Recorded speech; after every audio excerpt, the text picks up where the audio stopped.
Thank you, everyone. You ready to roll? All right. I want to welcome everybody to the regular Midcoast Community Council meeting of June 13th, 2018. Will the council members please introduce themselves? From my right, Lisa Ketchum. Barbara Mathewson. Dave Olson. Ryan Kwan. Claire Touton. Chris Johnson. And Dan has stepped out for a moment. He'll be right back. All right. So, first item on the agenda is the Board of Supervisors report. Ellie, what have you got for us tonight? Alrighty, good evening, Midcoast Community Council and Midcoast community members. My name is Ellie Dahlman, and I'm here on behalf of Supervisor Horsley to provide, I actually have a number of updates for you. But before I get started, as many of you may know, Don Horsley was reelected to a third term as the District 3 Supervisor on the June 5th election, and he won 76.4% of the votes, to be exact, based on the last update. So he just wanted me to pass on his thanks and gratitude to the overwhelming support from the coast side and throughout District 3. Since there were only two candidates in the June 5th election, and since he clearly was the winner, there's no need for a November runoff election. So the first update I'll provide to you is regarding the Coastside Beach Shuttle. Thank you, Midcoast Community Council, for your original support of this project. Unfortunately, due to limited success in ridership, the Coastside Beach Shuttle will terminate operation as of Saturday, June 30th this month. It was an 18-month experiment that was able to show some need, but unfortunately it was not able to show, it did not have a level of ridership that justified a grant extension for an additional 2 years. So just wanted to pass that update on to you. The next item I have is regarding Tenedas Creek Beach. The county's project to turn Tenedas Creek Beach into a county park continues to move forward. A $5 million funding source from the state of California will be voted on this week and hopefully signed by the governor next week. And they've set a tentative press conference with more details later this month. In addition, the state is also working on a $1 million contribution to assist with Martins Beach project, which will include maintenance of a road for public access, and the county will be matching that grant. And Martins Beach effort is still in the planning stages at this time, as the owner hopes to have his case against the Coastal Commission heard by the U.S. Supreme Court, I think later this year. But State Senator Jerry Hill is spearheading the state funding for that project. The next item I have for you is just an update on a Board of Supervisors agenda item regarding parking restrictions that have been proposed for Airport Street. Your council wrote a letter requesting restricted parking along either side of Airport Street in specific sections, and this was an agenda item on the June 5th Board of Supervisors meeting. However, it was pushed to the next meeting, I believe, due to, it was just a very long meeting, so they weren't able to review the item. But it is scheduled for June 19th and would restrict oversized vehicle parking along certain sections of Airport Street. And that will require 2 readings by the board. The next item, just updates on the transportation projects that we have going. The first I'll provide is regarding the multimodal or parallel trail project. I saw that you have a letter of support on your consent agenda. Thank you all for, in advance, for your support for a grant application for the Caltrans Active Transportation Program, funding cycle number 4. Supervisor Horsley has been leading the effort to make the multimodal parallel trail a reality, and so we're crossing our fingers that we will be able to secure funding through this active transportation grant cycle with Caltrans. In terms of progress on the designs for the trail, we're any day we'll be receiving the 90% design submittal from our consultant. We were slightly delayed because we were waiting for SAM's as-built, the sewer authority's as-built, where they installed a new sewer main in that same area that we are proposing to install a trail. So we just wanted to make sure that our designs were as up to date as with the most recent information possible. And we anticipate the plans will be ready for construction by the end of this year, which is really exciting. So we'll keep our fingers crossed. The grant application is due July 31st, and I believe we won't hear back from them till end of the year, possibly early next year, on whether or not that we've been awarded funding. But we are applying for, we're considered a medium infrastructure project, and we will be applying for the full construction cost amount that is needed for this segment. The second project, Graywell Cove, pedestrian access improvement project.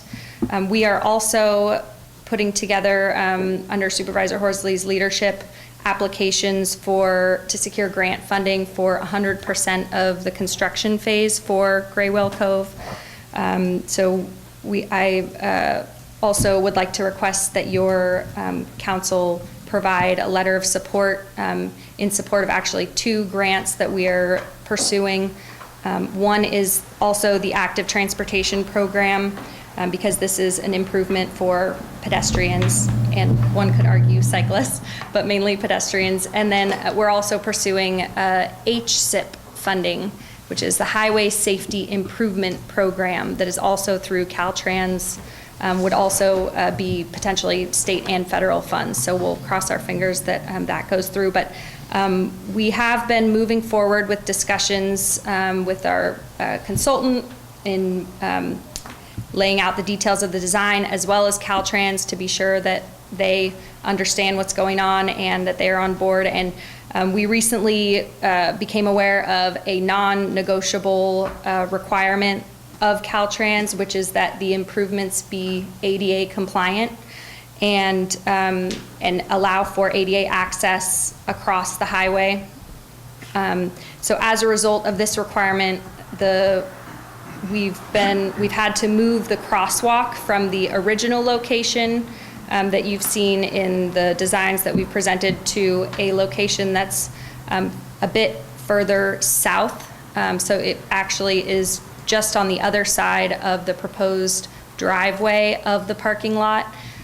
Due to the curves of the road as you're approaching Graywell Cove from either side, the roadway is actually not completely flat.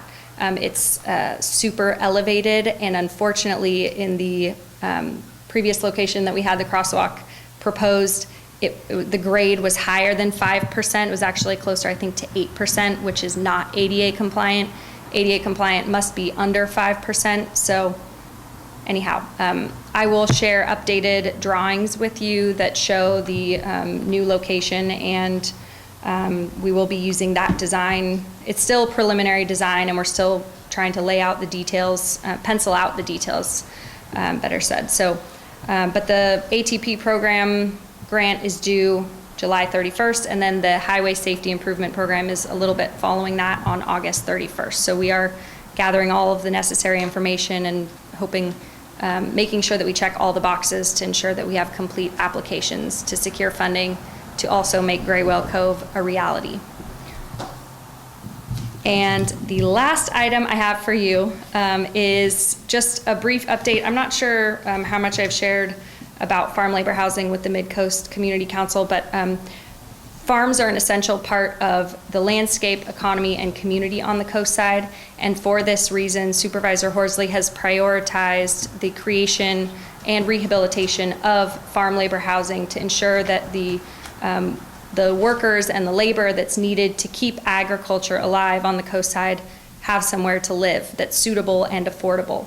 And so recently a press release was put out, and actually a couple articles, one in the Half Moon Bay Review and the Daily Journal, were published summarizing the completion of a farm labor housing rehabilitation of a 7-bedroom home, actually in partnership with Post. The county has a farm labor housing pilot loan program where we provide assistance to the creation of new housing and rehabilitation of housing. So we're really excited to have, a newly renovated home available at very low rent for low-income farm workers on the coast side. And with that, if there's any questions, So with this house that's being renovated, so the county owns this house? No, it's actually, the property is owned by Post, and the people who are living there are farm workers on an adjacent farmer's operation. I believe they rent from Post. I mean, I know this, this is delicate, so I'm trying to put it the right way, because certainly we want the farm workers to have housing. But is this farm who is employing the farm workers, are they putting anything into this? Yes, there is a required matching funds that the owner or the farm operation provide. Most of the time, and especially in this case, it was the rehabilitation of a stick-built home, ended up coming out costing much more than the funds that were provided by the county, so there was a large portion provided. But there's always a matching portion that the property owner does provide. Okay, 'cause it's just, my concern is not for the farm workers themselves. I mean, I'm concerned for them, I'm glad they're having housing, but I'm not wanting a situation where the county is subsidizing a farmer's costs by providing the housing for their employees, and the farmer is not providing anything into it. So if they are kicking in, Yes, then that's a good situation. the property owner and or farmer not only provides the matching costs, but also is responsible for going through the entire permitting process for both the planning and building permits and working with environmental health. It's actually a very lengthy process, over a year. I think it's estimated to take to just to complete the permitting process. So there is a real commitment from the farmer that must be brought to the table in order. And does the county retain oversight of making sure that the conditions are appropriate? I mean, Yes. I've seen some of these farm housing, and it's not, not acceptable, and so will the county be reviewing that and making sure that these are living standards that? Yes, I know Are that accepted. depending on, once you hit a certain threshold, and I can't remember exactly, I think it's once you're over 5 laborers living on a property, that does kick in environmental health to come, I believe, once a year. In the case of the county's farm labor housing program, anyone that participates is required to have to check in with the Department of Housing on an annual basis to confirm that the unit is being rented at a very low income, which generally is between $3 to $4 per day worked. So it's extremely low. Yeah. And Post has been very good about this. I've been watching this project and other Post projects since Post made the decision 10 years ago now to prioritize farms. They bought a lot of these farm properties, and they have been upgrading the farm housing. So, Thank you. Dan? Yeah, question about the Great Well Cove. I say that they're going to move the crosswalk closer to the turning. The driveway. Driveway, Yes. turning sections, inside, outside, entering, leaving. So there must have been some discussion about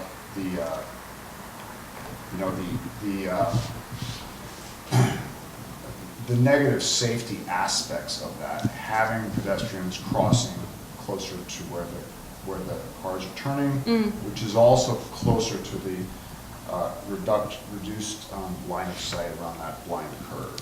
Yeah, so I don't want to get too much into it, but I will say that with the new crosswalk location, the non-standard stopping sight distance for southbound, so if you're coming southbound, the non-standard stopping sight distance is no longer an issue.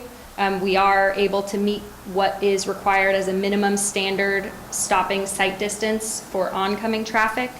From that end, from the other direction, it is slightly, it gets just slightly worse, but in terms of the driveway and the crosswalk adjacent to each other, cars that are coming out of the driveway are required to stop before they come on into oncoming traffic.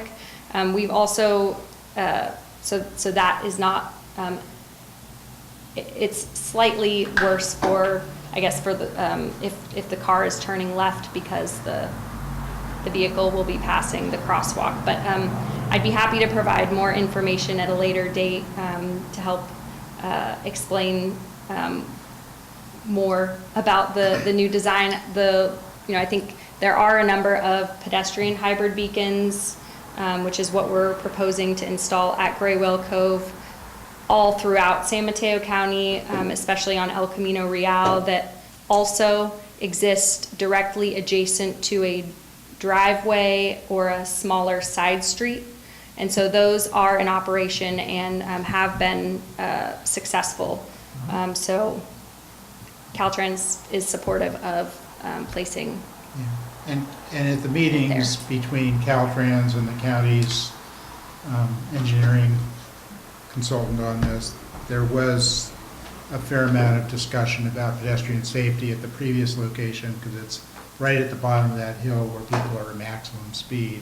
So from my perspective, we don't yet know for sure from Caltrans' perspective, I think this is a safer location with respect to the southbound traffic because they'll have flattened out and had to slow down a little bit for the curve. The northbound traffic, it's hard to say, but at least visually you now have the crosswalk and the driveway at the same place in the driver's view. So there's only one place for them to focus their attention, and that may be an improvement. I just don't know. So do we have the minimum line of sight for the northbound? On that blind No, curve? we could never get, there's no way to meet both the north and the southbound sight line in that project. An exception would always have been required. Right, and unfortunately, due to the very challenging existing context of this site, which includes non-standard curves in the highway for the oncoming traffic that's traveling actually northbound, exactly what Chair Olson said, we wouldn't be able to meet the standard. It's been, as I said earlier, this is a non-negotiable for Caltrans. It must be, if it can be ADA compliant, they require that it must be ADA compliant. So, but we are working with them to ensure that we think about all the possible options to make this improved access the best that it can be. Including a pedestrian tunnel? So unfortunately, as I mentioned at an earlier meeting, the funds that we received from the Transportation Authority that have funded the preliminary designs and 100% designs and majority of construction may not be used for above grade or below grade crossings. Absolutely not. Absolutely not. No way. Okay. So that's that. Can't have what's best. At the minimum, this will be an improvement from what currently exists, which is no crosswalk, no lighting, no sign. I think there's one pedestrian sign on one side of the crosswalk, but what's proposed with this design will include kind of speed feedback signs. In addition, it'll be 3 sets of signage on either side of the crosswalk that will be warning oncoming traffic of their speed, warning them to slow down, and warning them of pedestrian activity. And so the last thing I'll just mention is we will be seeking grant funding through 2 sources and would greatly appreciate the Midcoast Community Council's support in via a letter for those grant applications. Yeah, I think I can say we would be happy to support those. Just as soon as you get us the information, we'll draft the letter. Great. You won't get my vote. That may be, I think, we'll see how the council as a whole feels when it comes to it. Did anybody else have a question for Ellie? Okay, thank you very much, Ellie. Thank you. Did any other public officials wish to speak? Harvey? Thank you. Greetings from your neighbors to the south. I'm Harvey Rohrback, representing the Half Moon Bay City Council. I have a couple of quick updates. Later, you're going to be hearing from Saul, and I just want to assure you that the City Council and the Executive Committee of Half Moon Bay all unanimously agreed that Saul is was the best candidate and will be a wonderful addition to the police force on the coast side. So I think it's a step in the right direction, and I'm glad you're here. Here's a non-item. There's been a tremendous amount of, angst about the Dunes Beach and RV Park project.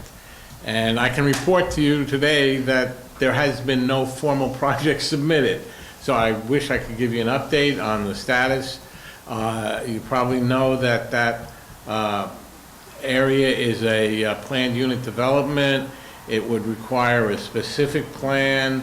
There's a lot of environmental challenges, and as of now, there's been no formal project presented. But I'll keep you informed, because I know it's very important to the Midcoast as well as the city.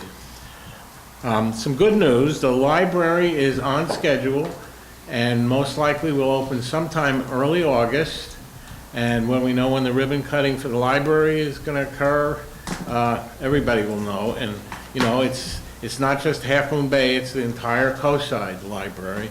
And if you've driven by it now, I think you'll see that it's quite an impressive structure. The last item I wanted to present to you has to do with cannabis, which is another controversial item. At the last city council meeting, we directed staff to prepare 4 ballot measures for November. The first would be in the actual ordinance that had been considered, which would allow starter plants cultivation within the 3 or 4 perhaps sites inside the city that could be the location of these starter plants. So that ordinance will be on the ballot, and if the voters approve it, it will become law. If the voters reject it, it will not be allowed. In addition, there's going to be 3 other advisory measures. They're not, they're exactly what that sounds like they are. It's information for the council. The 3 advisory measures will talk about whether or not we would like to have the full value chain of cannabis production, that's mature plants, allowed cultivation inside the city. The other 2 ballot measures would ask the voters whether or not they wanted to have retail sales, maybe associated with the agriculture, maybe not. And the last would ask the voters whether or not they wanted to support manufacture of cannabis products, oils, etc. And those will be advisory measures that will help the council decide what next steps to employ. So that's my report, and I'll be glad to answer any questions anybody might have. Thanks. Brandon, sure. So I've been hearing that you're now, for your upcoming election, you're turning to by district elections, correct? We are going to district elections, but the first district elections will be in 2020. Got it. And so if the mayor is elected at large, is it a strong mayor or is it still a council manager? It's not a strong mayor, it's a council manager. But because the mayor would be elected by the entire city as opposed to a single district, it necessarily would give him or her a little more sway as being the person that might direct city business more carefully. But it's not a strong mayor. In order to have a strong mayor, we'd have to have a charter city, and that's a whole other ballgame, which I don't want to go into right now tonight. Thanks. Thank you. Any other questions? All right, thank you. Thanks, Harvey. Good news about the library. Yeah. And glad to see that everybody's going to get a chance to vote on that, in Half Moon Bay at least. All right, I close that agenda item, and we move on to public comment. Does anybody wish to take a public comment for an item not on the agenda? All right, seeing none, I'll close public comment. And we move on to the consent agenda. We have 2 items on the consent agenda. the minutes for May 9th and a letter in support of the county application for the active transportation program that Ellie was just referring to. This is for the parallel trail just south of Coronado. I'd like to request that we pull item B for All right, discussion. item B is now removed from consent and moved to the end of agenda before council activity. So we have only the minutes on the agenda. Do I hear a motion? I'll make a motion, we approve the minutes of the May 9th meeting. Second. Okay, all in favor? All right, carried 7-0. We're on to the regular agenda. Agenda item, the first item on the regular agenda is the new commanding officer of the Sheriff Coastside Patrol, Captain Saul Lopez. Welcome. Thank you. Good evening, council, and thank you for the kind words, Councilman. I just wanted to come in here and, again, thank you again for the invitation. It's an honor to be here with you and for those watching at home. I started my career in the San Bruno Police Department for about 8 years, and then I came over to the Sheriff's Office. I worked many divisions. I gained great experience. One of the greatest experiences was being out here as a sergeant on the coast. I spent a couple of years here, got familiar with all the residents, the majority of them, a lot of the communities. It was one of the best times of my career. So when I had the opportunity to interview for the city of Half Moon Bay and also the coast side, I was really intrigued and had a true passion for it. So again, it's an honor to be out here. It feels like I'm coming back home due to the diversity in the culture.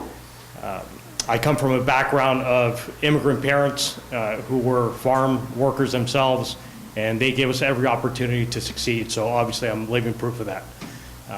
Again, some of the priorities that I just wanted to share with the council and for the residents here on the coast is to continue building the public trust. And I really think that happens by attending meetings as this and also having the deputies or the other staff members going out to other community events that aren't non-enforcement activities.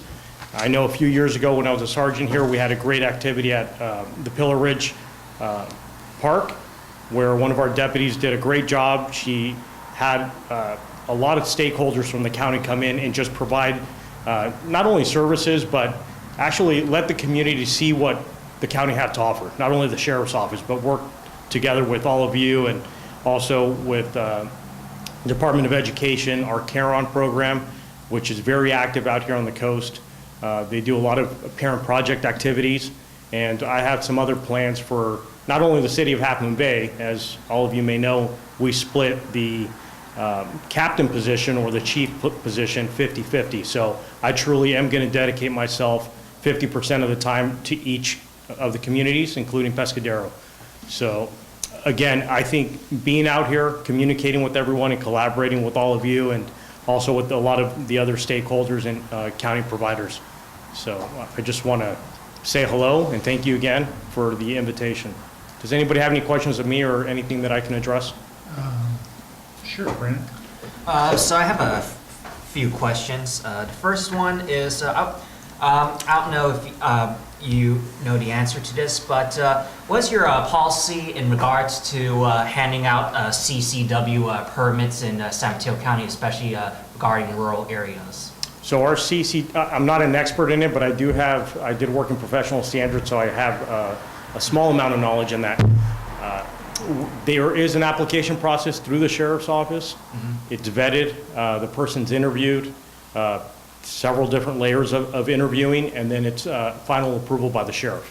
So that is a way that they have to go about getting a CCW.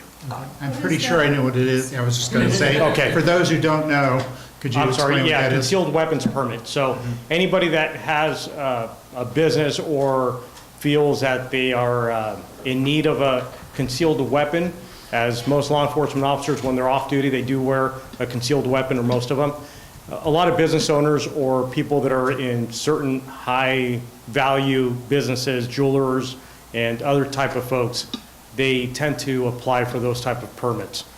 And I don't know what the ratio is of approval. I can say it's very small in comparison to other counties in California. And then And then another question I have is, recently I've been, it has been brought to my attention, some prank that it's called swatting. Hundreds of cases are happening every year around the United States.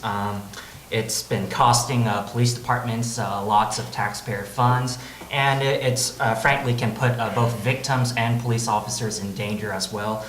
There was a case in a small town in Kansas of it happening. I mean, it could happen here. It happens to many celebrities, and it could happen to even police officers. Is your department, do they have any procedures to prevent such faux calls and such nefarious acts? And before you answer, to forestall questions, this is where somebody calls in a bogus complaint against somebody saying there is violence occurring, and so that a SWAT team might be assigned, and so can cause real problems.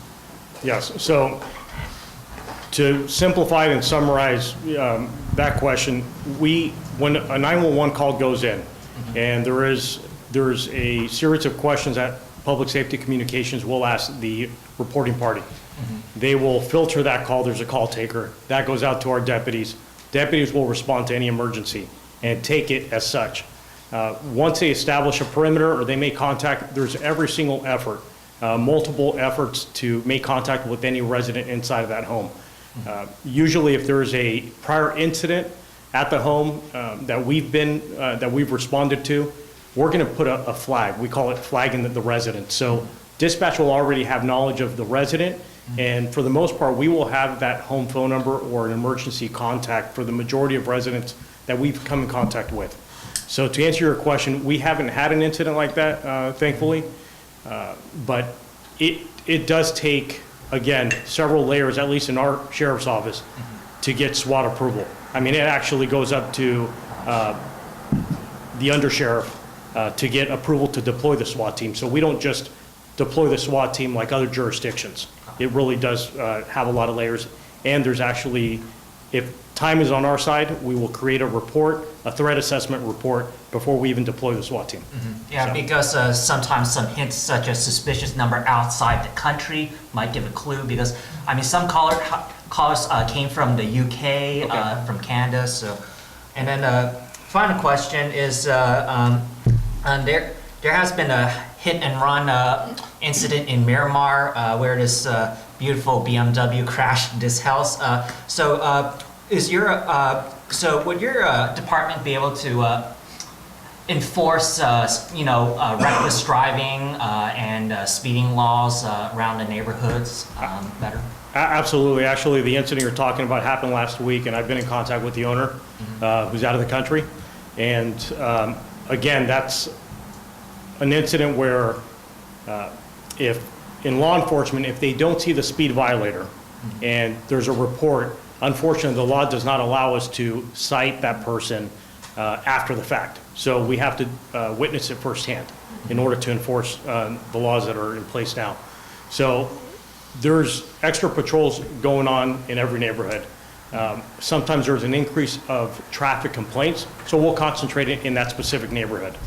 For instance, if there's things going on here in El Granada, well, the supervisors that are working different teams, we have 4 teams out here on the coast, they're going to concentrate their efforts to come up here, saturate the area to make sure that the people committing those violations will get deterred by our high visibility.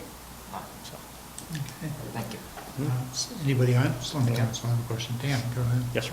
Yeah, welcome. And, Thank you. Congratulations. Appreciate it. For a number of years, I've had concerns with, I'm sure you're familiar with, a lot of cars nowadays are illegally putting tinted film on the driver's side and the passenger side of the window. Now, my concern is really mostly for just general public safety. I use the sidewalk, I ride my bicycle. If I can't have any visual communication with the driver, I just don't know if he sees me, if he knows I'm there. I do understand that there's levels and degrees. There's many laws out there, and some are like a super high priority, and some maybe kind of sift down to the bottom. I'm fine. I see this all the time. It's accelerating. More and more cars on the road today. So I just wanted to let you know that it's an important concern of mine for public safety, for getting around. Just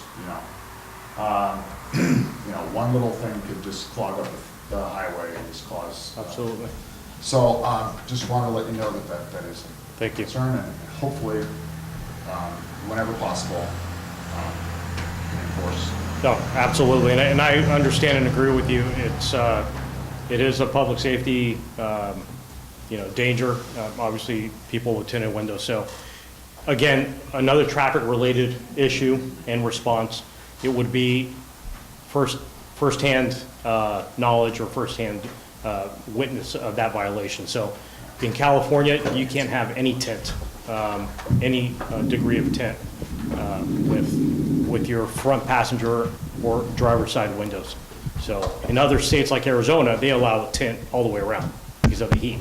So, and that's another thing that we have to look for if they're out-of-state plates visiting on the coast side as well. So, Thank you. not a problem. Anybody else on the council have anything they want to ask or let the captain know? Congratulations. Well, thank you. Congratulations. Appreciate it. And I look forward to working with all of you. Thank you. Glad And we we have look you forward here.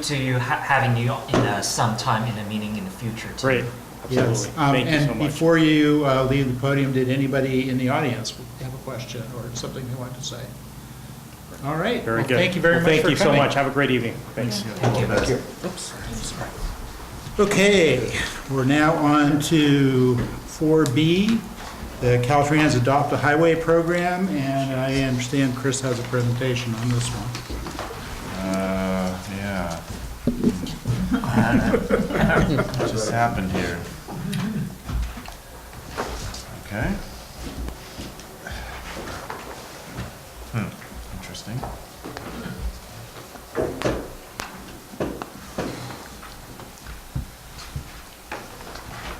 What do I need to do here, dude?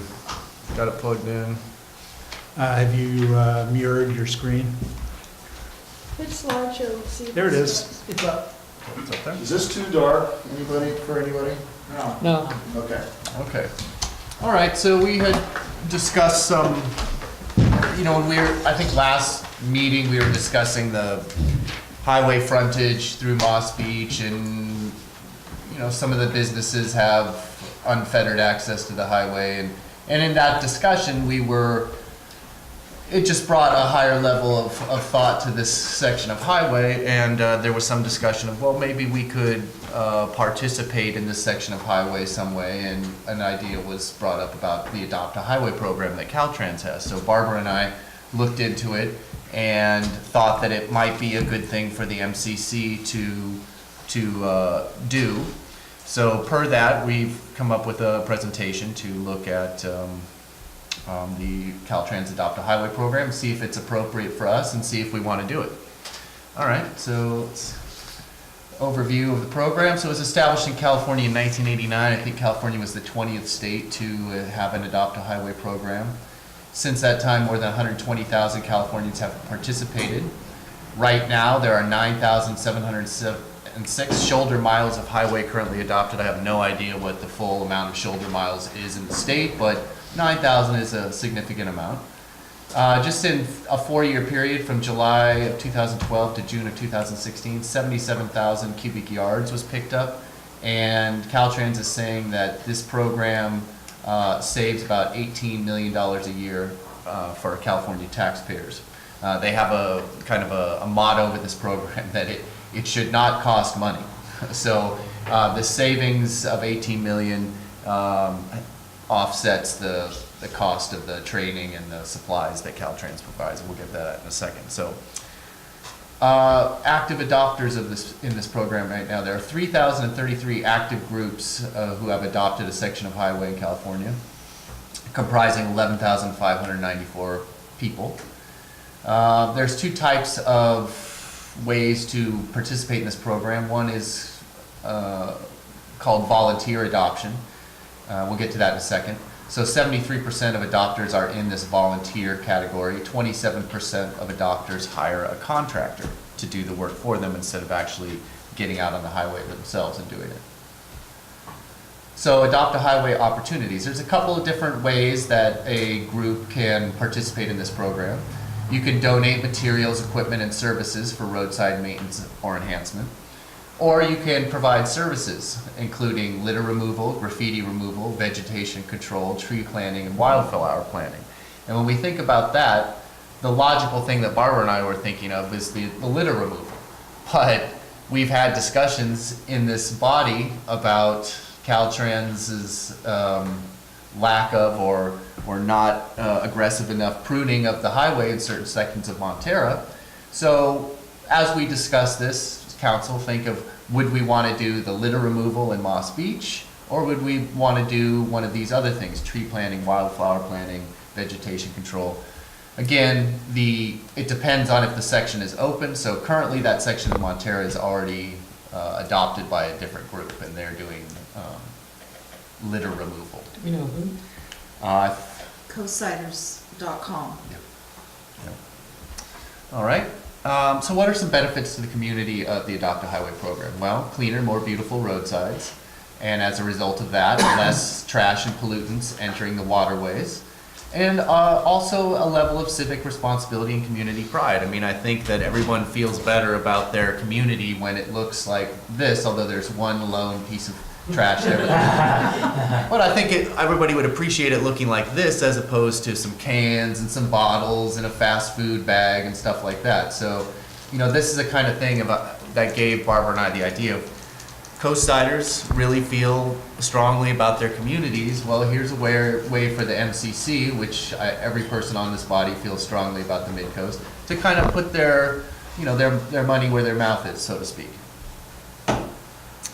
Okay, benefits for the MCC participation. Well, it can increase our public profile. I know Brandon had thought about some marketing ideas. Well, here it is right here. When you adopt a highway section, you can get a standard sign like that right there. It's called a AAH courtesy sign, and it would have Adopt a Highway Midcoast Community Council would be in there.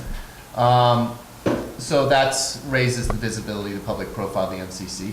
It once again confirms our commitment to the community. I mean, I'm not sure that that's in question, but once again, this is how strongly we feel that I can't wait to get a garbage bag and get out there and start cleaning it up. I think we've probably all done it unofficially at some point because that's how we feel about it. It can extend the range of public service for the MCC. I know a lot of us, we have the meetings, we write letters, but man, we just want to get more and even more involved. Well, here we go. And possibly, and this one's a stretch, but while we're dreaming, maybe strengthen relationship with Caltrans. We're out there, we're helping you out. Come on, can you take our phone call maybe? All right. So the process, part one. Well, the body, the group, needs to decide whether or not they want to adopt. All right, that's just what we're going to look at today. Then you want to identify a stretch of highway where you want to adopt, and then you need to confirm that that site is available. You can go to this website right here and check that out. And there's a screenshot from this website later in this presentation. You can also attempt to contact the Adopt a Highway coordinator for District 4, which, with help from Lisa and aides from Senator Jerry Hill's office, I was able to get in contact with the coordinator and find out that the section that we were thinking of in Moss Beach is available right now. All right. Part two of the process would be to complete the application. Barbara's got a few of the applications if you just want to look at it. It's pretty simple. It's a one-page application. But a couple things that need to be decided on that application is, where is the location of the site that you want to work on, and then determine whether to perform the service yourself or hire a contractor. And again, when you hire a contractor, that's called a sponsored adoption, because you are sponsoring somebody else to do the work. You're paying a contractor to come in and do the work. Or volunteer adoption, where your members of your group go out and do it yourselves. You also want to choose the adoption type, which would be litter removal, graffiti removal, wildflower planting, those categories that we looked at a couple slides back. Based on the location that we were thinking, it seems logical that litter removal would be the primary one, the adoption type we want to check here, but we'll get to that later in the presentation here. All right, process part 2. You can get a generic panel at no cost, like the one shown in the picture here, which is about 30 inches by 15 inches, black lettering on a white background with the name of the sponsoring group. You can get a custom panel, and the cost of that is to be determined, and Caltrans must approve a rendering of the custom panel design. So you could have a graphic or a sticker made and then put onto the sign at whatever that costs to you. Caltrans doesn't charge extra for a custom sign, but you've got to come up with the artwork and you've got to come up with the medium, which is then going to be placed on the sign. So that could get into some money. You know, I was thinking about it and thinking, well, you know, would we put a logo on there or something? That's something for the council to decide, but those are the two options with regard to the sign. So after you complete the application and submit it, Caltrans reviews the application and then performs a site review. They will not approve an application until they've done a site review, and it's pretty simple. They just want to go out there and make sure that there's a few requirements that are met that makes it safe for people to go out and be on the side of the road. One of them is that there is at least a 6-foot shoulder of some kind between the fog line and the edge of a cliff or the beginning of a forest or something. Somewhere where people can safely walk along the side of the road. It's pretty much a foregone conclusion though.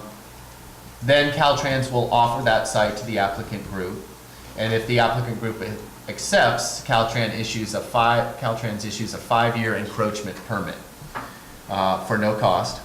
And upon expiration of that 5-year permit, the permit holder can renew for another 5 years or cancel the adoption. You can cancel the adoption at any time during the 5 years if you are not able to fulfill your commitment. And since there is no charge for the permit, your only cost if you defaulted before your 5 years would be if you hired a contractor to do the work for you. You're still obligated to pay that contractor whatever your agreement is with them.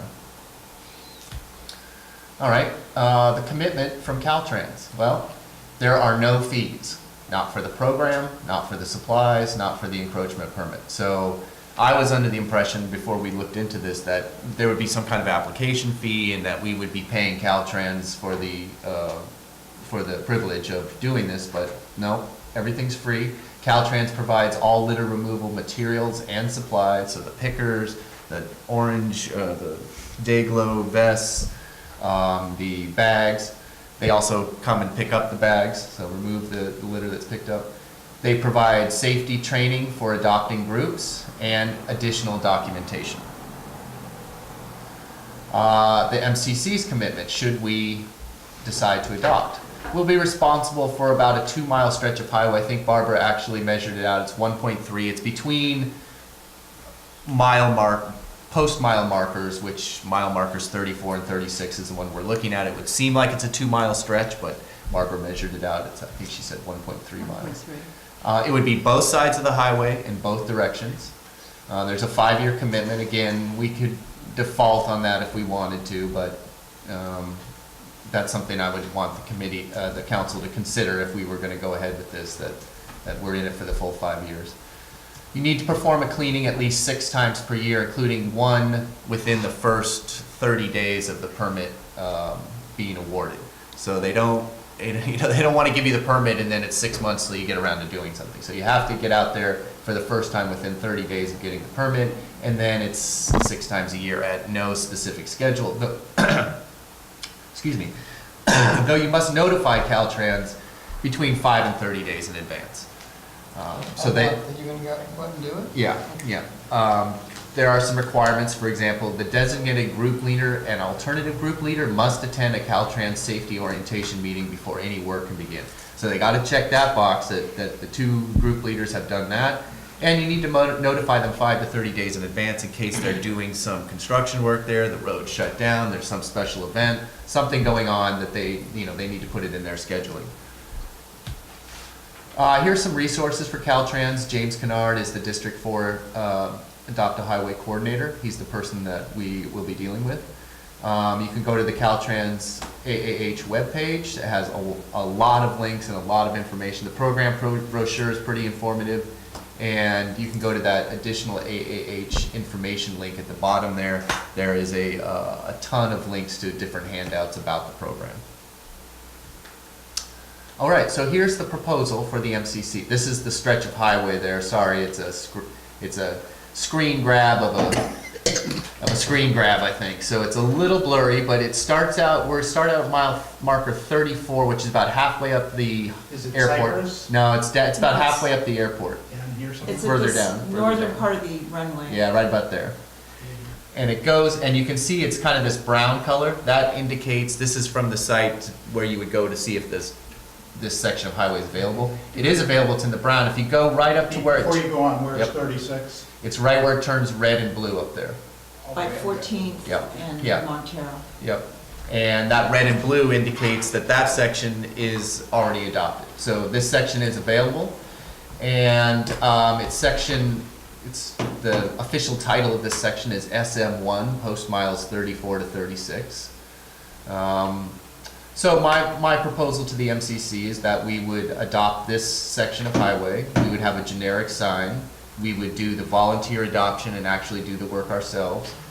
And we would need an MCC motion to move forward with the completion and submittal of the application. So that is, Barbara, do you want to mention something about the stretch of highway that we're talking about here? Sure.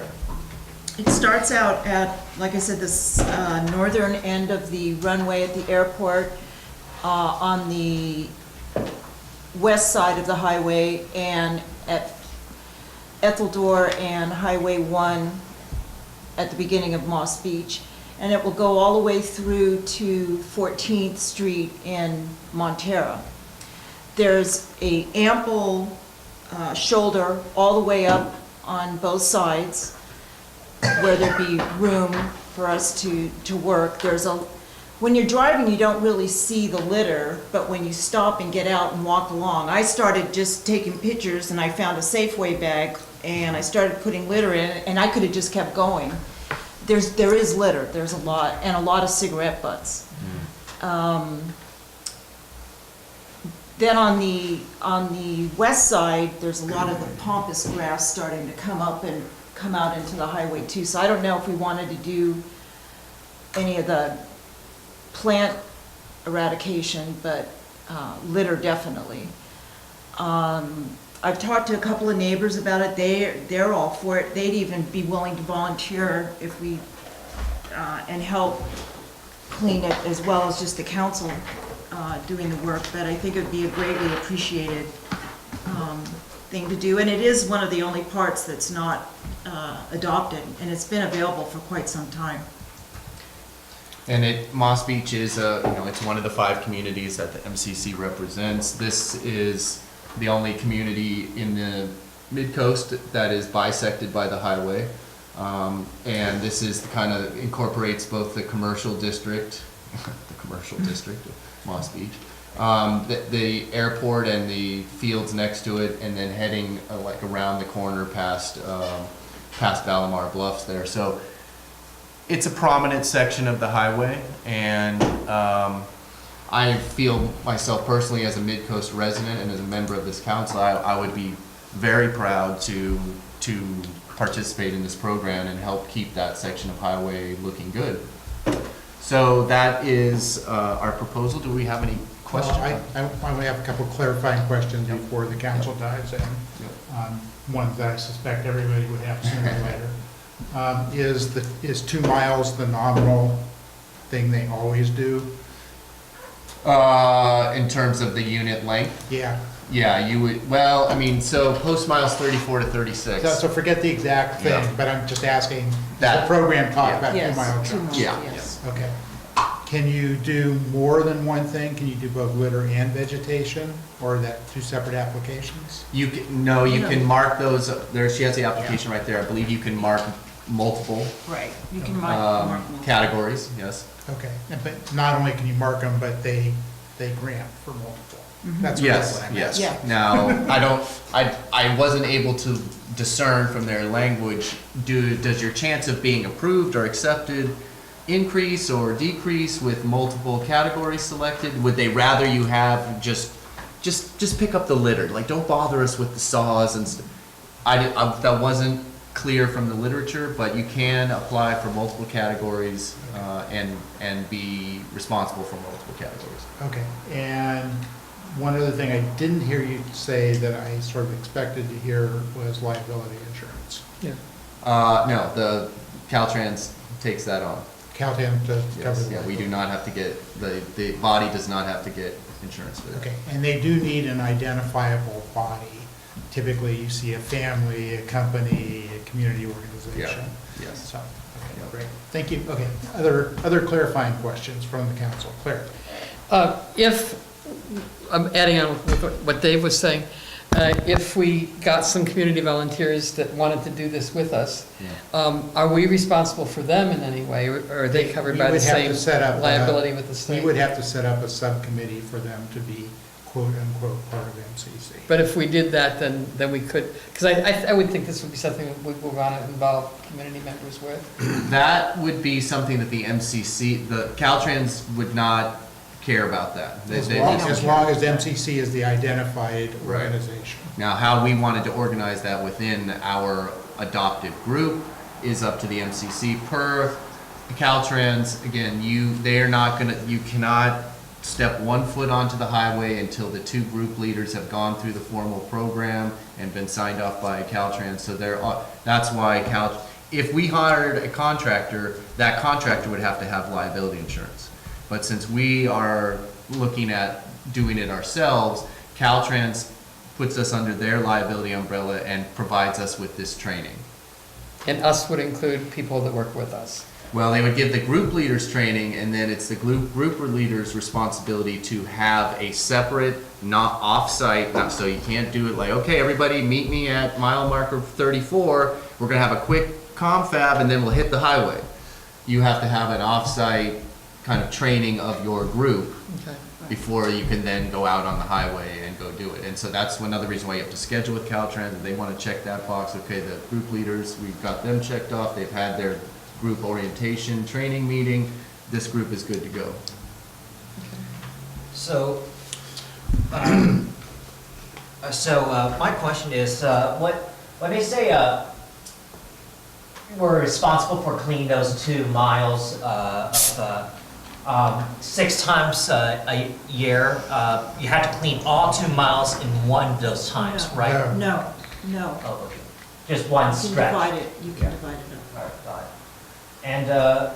And regarding the quality, how clean, like, do they have a standard of like, you know? They did not really specify that. I think from their perspective, they're happy that somebody's just out there picking up what they can get. You know, they are definitely not gonna follow behind you and critique your litter cleaning. I think they're happy for what they can get.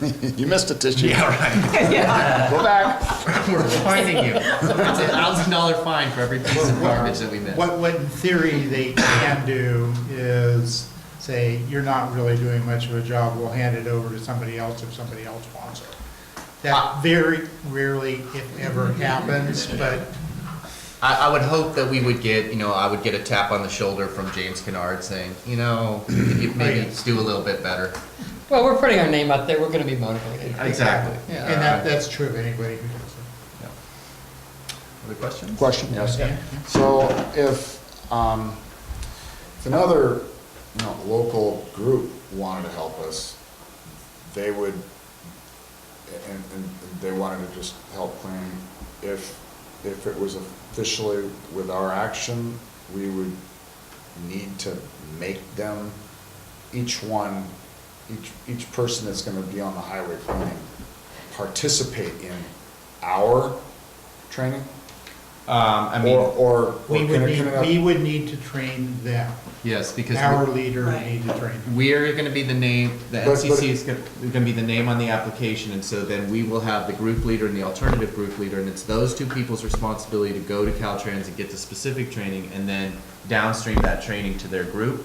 So if another group, let's just say Montero Water and Sanitary wanted to get in on this, they could do it, but as individual members of the community under the MCC umbrella, they would need to get training from the group leader and the alternative group leader from the MCC. They could not have their own training because they're not gonna be a group leader or alternative group leader, so they wouldn't get that training from Caltrans and get signed off and then be authorized to train anybody else.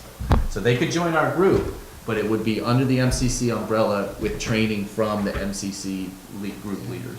And to be clear, 95% of the training is safety, safety, safety, It's safety. safety. They really do not want somebody hurt or killed. And we can't just wake up on a Saturday morning and say, let's go collect trash. It'd have to be organized. And Another- they have a list of days when we aren't allowed to clean.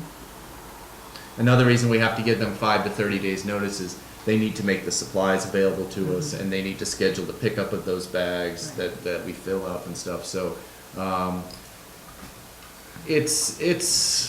it's not super regimented, but it's, you know, again, from Caltrans' perspective, they don't wanna just be turning people loose on the side of the highway, especially when they're holding the liability coverage on that. So, if we went forward with this, it would definitely be my intention to follow the rule to the letter in terms of what Caltrans wants. But we could bring in other people from the community. They would just need to do the training. Do the training. Yeah. And they have, because of the liability insurance, the program, they have to be somehow affiliated with the organization. Which is why I say for the MCC, I think we would have to establish a community subcommittee. Wait, a minute, So, I don't follow that. You can't just have you can't just say, hey, Bill Kehoe's part of the MCC. You've gotta, you know, or Joe Well, they don't Blow take a officer. list of who's, No, but part of the rules are because of the liability and the training, when you sign up as an organization, you as an organization take responsibility for those people. And because of what the MCC is, an elected advisory body, I think the only way we can do that is to create a subcommittee. So that's more with our community bylaws members. than, Yeah. yeah, okay. but didn't you say that that's not how Caltrans looks at it? It's not how Caltrans looks at it, but what we're talking about is more of a MCC bylaws issue in terms of like what is the MCC, who belongs to it, who's affiliated with it. So we would need to make this subcommittee And we- to bring in And members we of the might even community. need to get a ruling on that from the county counsel's office. We need to find a way to make this work, is what you're saying, and that's one So idea. as the council, there's clearly no problem. Yeah. As members of the public working with the council on this, there is definitely a question we need to get, a few questions we need to get answered. Well, let's get that worked out. Yeah, and it wouldn't, we wouldn't need to, like, when we apply for it, or even when we accept, if we accepted their, you know, their awarding of this section, we don't have to give them a roster, like, here's everybody that's gonna be involved for the 5 years. No, It's not a that's- static list. that's It not can fair. start with, okay, right now, I don't even think we need to give them a list of names. no, we don't. It's just, you know, the body. Yes. And so then what Dave's saying is, from that point, it's up to us as to who's gonna be involved. And how we Right, and if start. they come out there on this Saturday or whatever, that they have been trained, period. Yes. By us. Yes, yeah, absolutely. Okay, Lisa? Oh, so, I support that section and the litter, and the generic panel. Very intrigued with this vegetation. I would need to know more about it. Obviously, we're not gonna be mowing No. the grass. And, well, clearly you know what interests me in Montero. So, and this segment goes up to 14th. Now, somebody pruned all those cypress trees that were on that section going across the ravine to clear that trail, and I'm interested in that section that needs maintenance. And so just what we could, if we could accomplish what we asked for in Montero, if we could accomplish that in Moss Beach in our group, that I think we should ask for it. We need to find out more about what's involved if we ask for vegetation. And I think I like the comment you made, Chris, that this gives us some kind of connection with Caltrans. At least it'd be one person you can call, and and then we can talk when you're asking about, well, could we do this type of vegetation work? What if we prune some branches? Can we leave them there by the road, or all how that works? And then we can think, with that new knowledge, reassess what we're trying to get done in Montero. All right, anybody who's not asked a clarifying question want to ask one? Oh, that was my comment, sorry. Comment, it's all right. Close enough. Okay, so I'll put a comment. Before the audience comment, or? What I was originally going for was clarifying questions, so if you have comment or discussion, let's hold off on that. Okay, sure. I thought you just said a comment was okay. I was not How about a brief going comment? to cut Lisa off. How about a brief comment? Sure, go for it. All right, I think this has got a lot of merit. I think it's a great idea. I think we should move forward and just kind of clarify some of the legal issues that you brought up, so that we don't, really waste much time, and then bring it back, just table it temporarily, bring it back after we have all the information, and I think it's gonna be slam dunk, easy to pass. What legal information are we looking for? The stuff that The Dave issue brought I up. raised of whether the MCC even technically has the right to involve members of the public. That So seems as more far like as- As far as we haven't had any committees since you all have been on here, except for, anyway, so there was at least two long-standing committees of the MCC that went on over a number of years, and they had, and I've got the documents, how that's all set up, and it's perfectly legit. Now, whether you can, we can just pull that out and do that if you think that's necessary.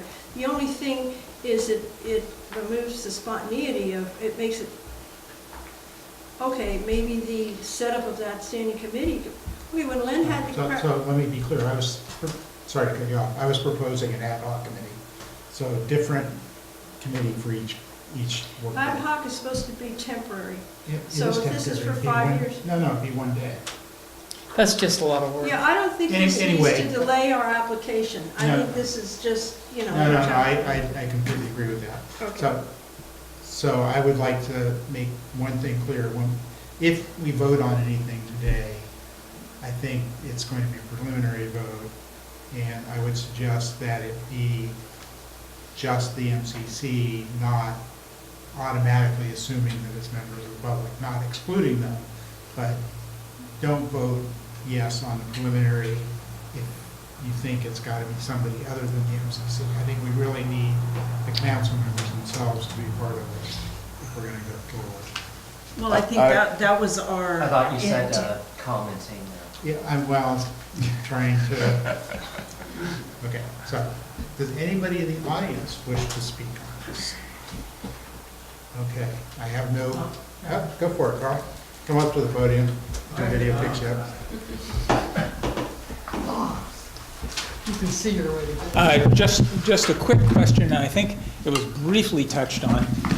All the junk afterwards in the orange bags, they pick it up. Caltrans picks it up. That's part of the scheduling that you do with them, what they want to know, when you're gonna be there, and then I guess on their end, they would schedule that pickup. But that would be something that whoever we would designate as the lead, internally, I would want that person to be responsible for the follow-up. I don't want to see those bags there for a week or two. Well, Actually, they are often there a week or two, depending on Actually- their schedules. I've heard from Caltrans, they do that on purpose, so that people driving by will realize that litter's being Stuff got picked up. done. They want Okay. people to get that All right. message. Yeah. Okay. Makes sense. Okay, any other audience comments? Okay, we'll come back to the council comments. We've already had a bunch. Brandon, since I cut you off, you can start. So one of the things this idea. One thing is like I don't know about the community interest, because it's. I mean, I know it's great and it's easy to say, oh yeah, it's great. We could adopt a highway, let's do it. But then on the day of, the actual work, like, oh, I don't want to get up early on a Saturday morning, and then, like, nobody shows up, like that's kind of concerns me. Like, we could, get a good start, like, first day of, of cleaning up, but, when it drags on through the year, like, it kind of, people will probably lose interest, and this is like a 5-year type of thing. So that kind of, I'm still thinking, like, is the community really, do you really want to come and pick up litter on these days and stuff like that? That's, that seems a simple question, but acting on that question is a little bit more difficult. Well, we're talking about us at this point. One at a time. Finished? Yeah, I'm finished. Okay. So I would address this by asking the council to think of it this way.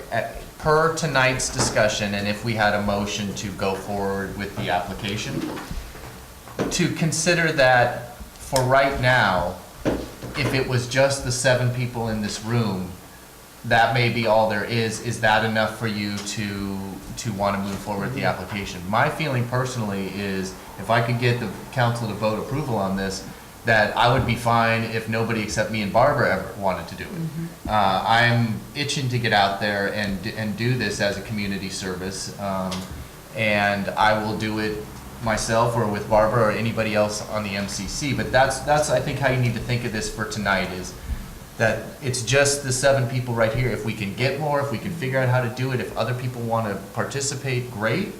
But for the intents and purposes of a prospective motion tonight, we're talking about the MCC body right here. Got it. So you're, Would there be enough people right here that would want to do this? And I know 2 for sure, so. yeah, and so you're just saying that the extra community, they're the icing on the cake. Yeah. Right, and got it. And that you're okay with you and Barbara just doing. Yep. Yeah. Yep. Claire? No, I was going to say the same thing as Dan? Chris. Yeah, so I tend to agree with Brandon's first concern. Question comes up, what if the member, throughout the 5-year commitment is no longer on the MCC? I think that really the only way something like this can be successful is that it's made and agreed upon to be very easy to recruit volunteers and get them participating. I just don't see, one person out there by themselves. Well, 2 people maybe. Let me propose But this. as time goes by, I think it's possible that, schedules come up, graduation, you got this doctor's appointment, can't do this, and it's, So I think it would have to have a long-term plan to really kind of keep it going and active. And especially if the Hold on, Brandon.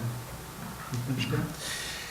And I think the success of a long-term plan is to make sure that however it's set up, do we have to set up a committee before each picking? Just keep it simple and legit, good with Caltrans, safe, and but really as simple as possible, because if it gets too complicated, people aren't going to participate.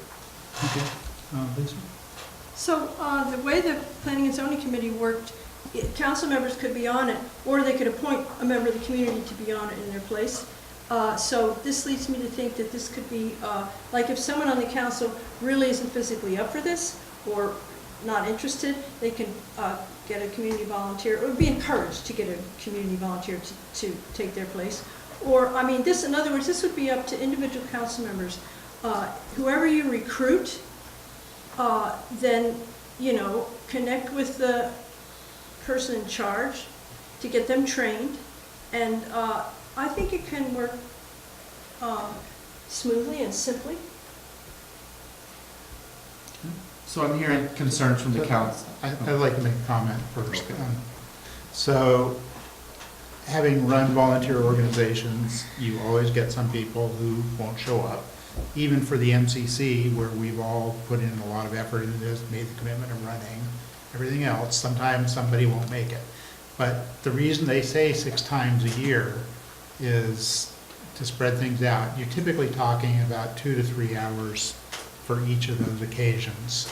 And it doesn't have to be everybody in the organization. What they're looking for is results.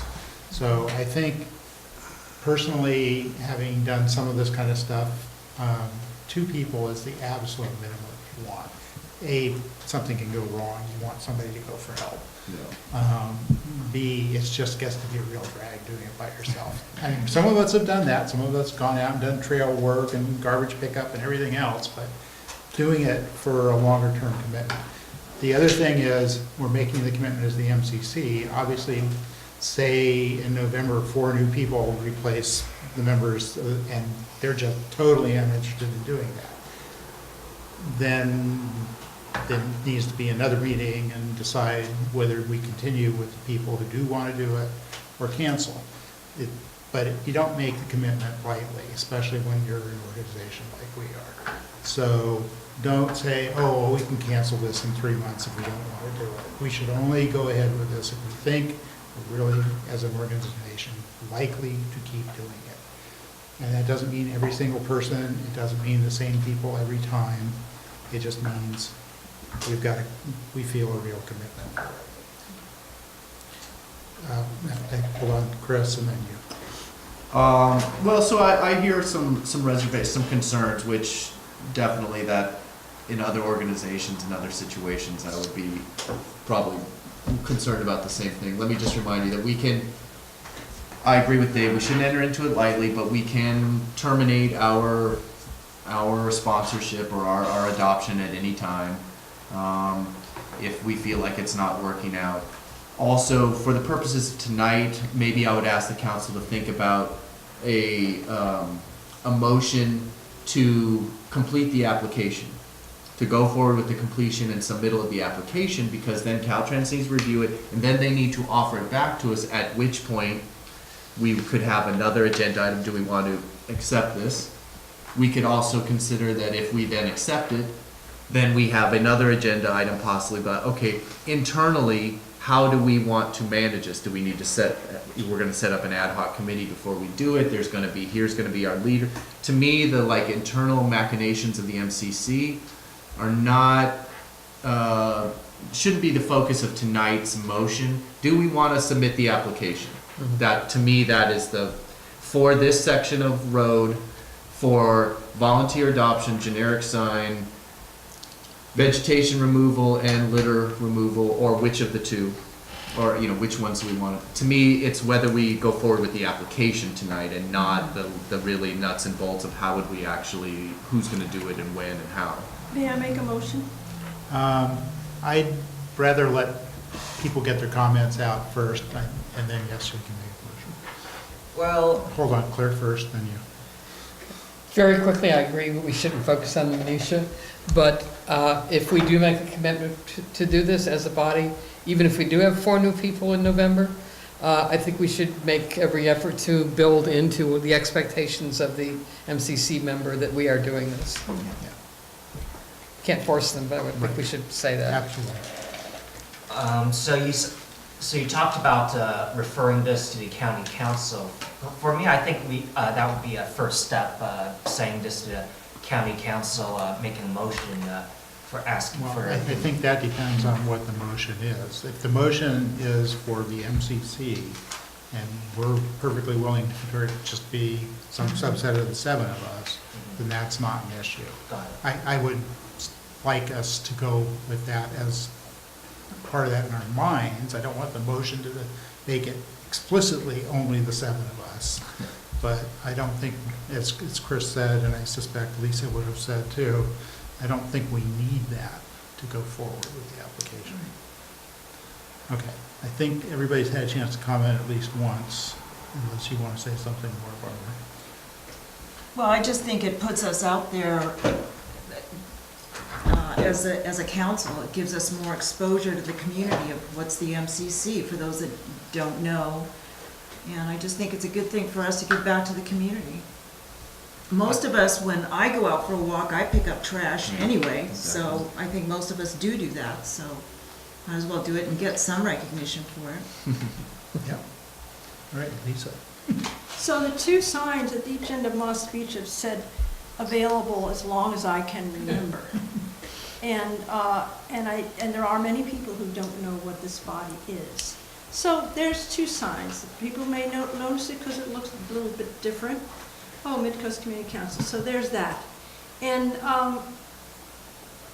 I've been weeding and stuff for years and have had to cut back on that, but it's like, the only drawback for me in this activity is that it is along the highway, which is not very pleasant.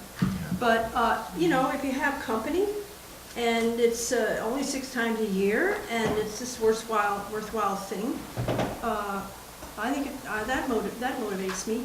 And I think that if there are some council members who really aren't up to the actual physical work, that we can find some volunteers, we can get enough people of competence that that's possible.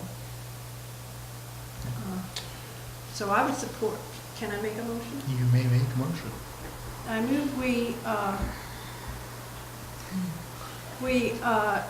submit our application to Caltrans for the Moss Beach segment as a volunteer group for litter, and I would check the box for vegetation, find out more about that, what that would involve. Have I covered it? Generic sign? Generic Or sign. generic sign. And the categories would be litter removal and vegetation. Vegetation control. Yeah. Vegetation, yes. Okay. Yeah, we need to know what that means. Yeah, What there would may be be expected of one of us? those brochures that Yeah, covers there's a more big on that. printout about it. But we can make the motion without all that information. So I got a quick question for Chris. Is there a second? I second it. Okay, we have a motion and a second.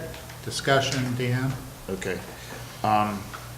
The question is, more than likely, anything is gonna happen on a weekend. Agreed? You mean we would be doing this activity? Yes. Agreed? Probably. Necessarily. Right? I work from home, so, it depends on how many people are gonna do it and when they can do it. Retired people. But okay, let's just say, Retired. I mean, that seems So logical, sure. I would not make that assumption, and I wouldn't put it in the motion. Oh, I wasn't thinking of that, I'm just asking the question. Okay. So, weekend traffic is the highest. So it leads me to ask this final question.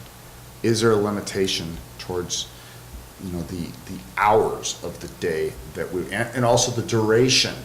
Of course, it'd be much safer to do it early in the morning, right? When less traffic. I didn't recall seeing a duration, where they're saying you can't be out there for 12 hours. I didn't see anything like that. It did say. Minimum? No minimum, no. It did say only during daylight hours. Yeah, I There you go. wouldn't And expect that. no working on holidays, federal Yeah, holidays. federal holidays, yep. That's an interesting exclusion. I guess it's because in a lot of these cases, So- on the major highways, they do have Caltrans personnel out, and they So- don't want to pay them double time. First sign of daylight, perfectly, no problem. Technically, I think so, yes. Yeah. Okay. You won't have me out there then, but, Well, it depends on the month of the year, right? you know what, for this, I would get up and do it. All right, Chris, yes! All right. Anybody else want to comment, question, discuss on the motion? All right, we have a motion. And this is so this motion is just to fill out the application, doesn't mean, And turn it in. and turn it in, it doesn't mean. We're taking action moving forward. Period. The vote, so let me clarify my opinion on this.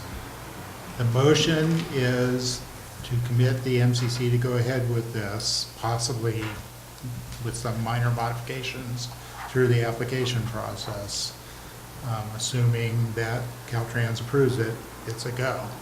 So it's not like we're going to require a second vote on this. So right now, we're kind of deciding, are we gonna do this? We're submitting the application, we're assuming it's gonna be a yes, and what you're saying is that we wouldn't need to come back and have another agenda item. They've offered it to us, let's have a motion, are we gonna accept? Right now, this is the motion to submit the application, and if approved, go forward with the. Yes, I think we have the opportunity to do that if information warrants, but. So I think, I didn't write down what I was saying for the motion, but I think Yep.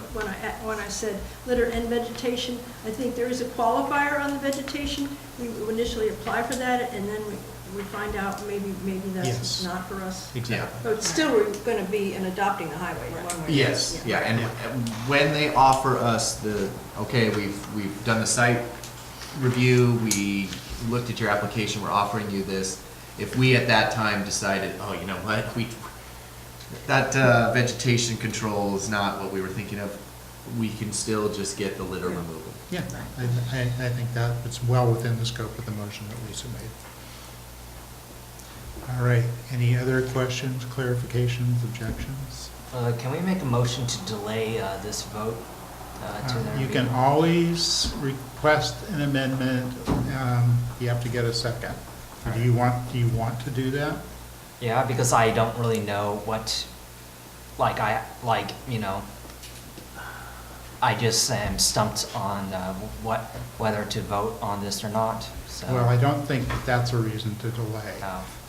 I mean, if there's some specific information that you think you need, or you think you and other people on the council got such new information that you need time to think about it, then we could postpone it, but I am not getting the impression that anybody else feels that way. So, but you can always try and amend the motion and see if you get a second. Or you can try and convince the council that you'd really want to delay it.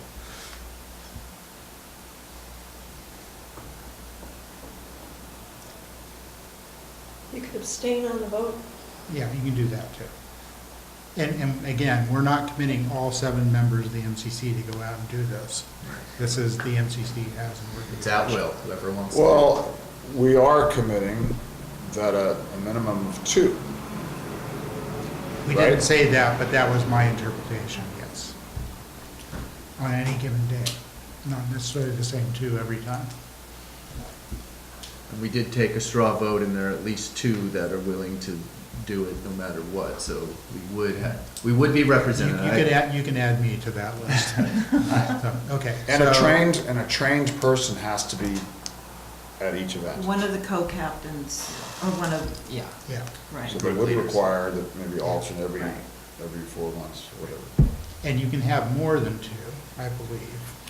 I'm not, I think I don't have an answer on that. I know that you have to designate a group leader and an alternative group leader. Those people have to be specifically trained by Caltrans, at Caltrans. At I think I've seen in other organizations, they have more than one. I'm sure, I mean, especially if you have a big group, you know, not everybody can be there every day, so. Okay. Well, I want to get Brandon's call on this. I'm not trying to pressure you,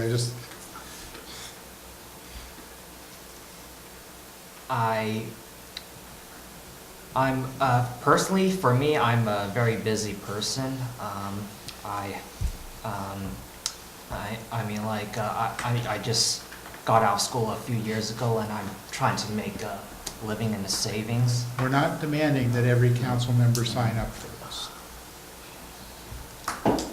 To do the work, that is. All right, we could go ahead for a vote then. Okay, sorry, Dan.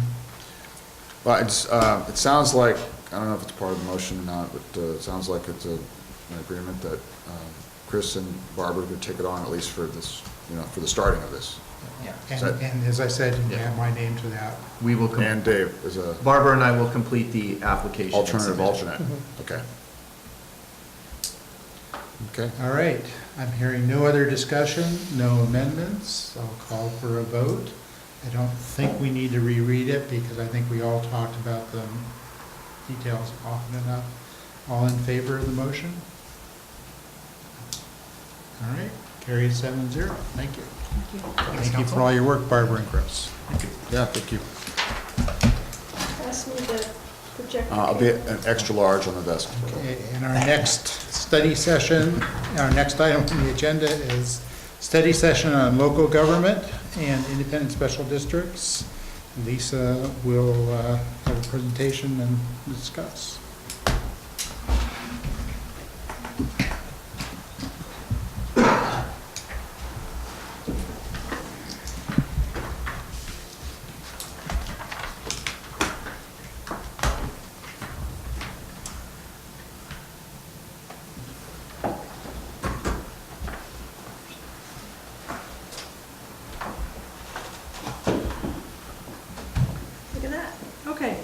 session on local government for San Mateo County. This is an introduction to coastside local government and special districts, boundaries, services provided, governing regulations, and decision-making bodies. We got lots of maps here. So this is in gray or white, that's the unincorporated Midcoast, and the brown is Half Moon Bay, and the blue or whatever's left is the rural area. So that squiggly line is the urban-rural boundary. The population of the Midcoast is 13,440. The local government is the County Board of Supervisors. Land use and development regulations in this area are the county local coastal program and the county zoning regulations. The city of Half Moon Bay, with a population of 12,600, has the local government Half Moon Bay City Council. Their land use and development regulations are the Half Moon Bay local coastal program and the Half Moon Bay zoning regulations. The Coastal Commission has jurisdiction over these land use and development regulations in the coastal zone, which extends eastward to the ridge line in this area south of Devil's Slide. So basically everything we see around here is in the coastal zone. And any zoning changes or LCP changes have to be certified by the Coastal Commission. So this map comes off the county GIS site, shows the 5 unincorporated Midcoast communities: Montero, Moss Beach, El Granada, Princeton, and Miramar. Now the green area is, it looks like Princeton's just grown hugely, but that's what the county's calling the greater Princeton area, which was the area included in Plan Princeton. Princeton by the Sea, as we know it, is just the area there by the harbor, and there's some, as for the rest of the green area, basically all it has is Pillar Ridge, and we like to think of ourselves as in Moss Beach, but whatever. You have the 5 unincorporated communities, and the Midcoast Community Council is an elected advisory council to the Board of Supervisors serving these communities. So the city limit of Half Moon Bay is the center line of Murata and Alto roads, except for the Cherry Stem, west of Highway 1 from Coronado to and including Sam's Chowder House. You may have noticed there's a Half Moon Bay city limit sign southbound at Sam's, which could be confusing because I just said that the city limit is Murata Road. Well, northbound, yeah, you're leaving the city of Half Moon Bay when you cross Murata Road. And this is called a cherry stem because it used to be in a cherry stem. When Half Moon Bay was incorporated, Murata Road continued up to Coronado, but most of it fell into the ocean now. So the cherry stem has been amputated, but nevertheless, the tax revenue producing development there goes to Half Moon Bay. So a little note on Nextdoor, which is quite popular and helpful. Just to note, this map is very different, these neighborhoods. The neighborhood boundaries on Nextdoor are generated by the residents. They just draw them up and say, here's my neighborhood, take me. And this is done often without regard to local government boundaries. Maybe they want to include the areas, rural areas around them, or maybe they don't know, or whatever. But this is not to be taken as where you really live as far as what the government considers. You'll notice there's 2 neighborhoods called Princeton by the Sea on Nextdoor. One is the original at the harbor there, dated in 1908. And the other one is a 70s subdivision across the highway, better known as Clipper Ridge, which the county considers part of El Granada for most purposes. Then also you have Miramar on Nextdoor, crosses the city limit boundary, and so this adds to resident confusion about who their local government is. Water districts. We have 2 water districts in Half Moon Bay and the Midcoast. Montero Water and Sanitary District is the water district for Moss Beach and Montera. And it goes all the way down to Pillar Point, does not include Princeton itself. Coastside County Water District is Half Moon Bay and includes Princeton, El Granada, Miramar also. Then you'll notice on the left, the map down between Princeton and Pillar Ridge, I drew a blue line because there's overlapping district boundaries there. The water for that, the water is Montero water, goes all the way down, includes Big Wave. But the Big Wave is where the arrow is pointing. But that's Granada Sanitary District. So it's got one water district and one sanitary district there. So this map is Granada Community Services District, and the red dashed line indicates their sewer and franchise garbage district. So it extends into the city of Half Moon Bay all the way down to Frenchman's Creek. And it includes the cherry stem of Half Moon Bay as well. All of that is the sewer and franchise garbage. It comes from Granada Community Service District. The green line is moves that boundary up to the city limit, and that's just for their new parks, what the new parks provides. So in the area of the Midcoast and Half Moon Bay, there are 3 sanitary districts and 1 joint powers authority.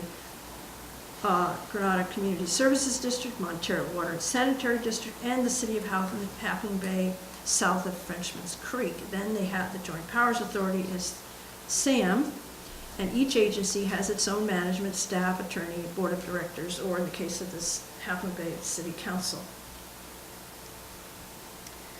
So here's a listing on the left, the Midcoast Special Districts. We have Montero Water provides water, sewer, and franchise garbage. They have a board of 5 directors.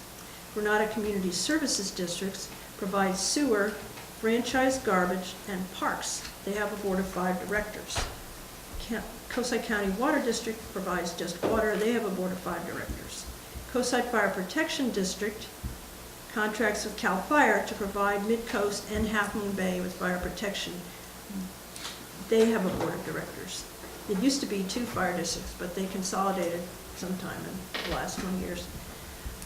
Then Cabrera Unified School District, which covers the Midcoast and Half Moon Bay, K through 12, they have a governing board of 5 members.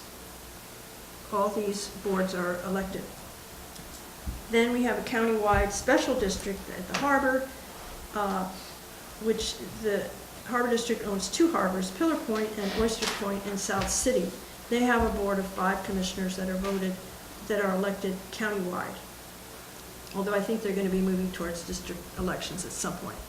Now, county government, which is the Board of Supervisors, has 5 members, and district elections, District 3 includes the coast side. County government fills the role of city government for the unincorporated Midcoast. Planning and building, parks, sheriff, public works, including the airport. The airport's in the Public Works Department. And there's also a planning commission with 5 members appointed by the Board of Supervisors. The Midcoast Community Council is an elected advisory council to the Board of Supervisors. 7 members elected by Midcoast residents. Coastside Design Review Committee has a community rep for each Midcoast community, and they are appointed by the Board of Supervisors. They're involved in project development approvals. Then the City of Half Moon Bay has provides planning and building, public works, parks, and then south of Frenchman's Creek, they provide sewer, franchise, garbage. And the city council has 5 members. So links to these things, you got on the MCC website, there's a page with elected officials and special district websites with links. You can just go to all those and find out more. And then another page on agendas of county and city and special district meetings. It's on our calendar page. You scroll down and you find all the links to all these different agencies. And then another page, other government links, has other useful links that I haven't included here. And I just threw in a page on parks because, well, you'll see eventually why I brought in this issue. The Midcoast has county, state, and national parks. We are surrounded by protected open space, land, beaches, and waters. Previously slated for development, most of this land was purchased for conservation in the last 20 years, largely with the help of Peninsula Open Space District.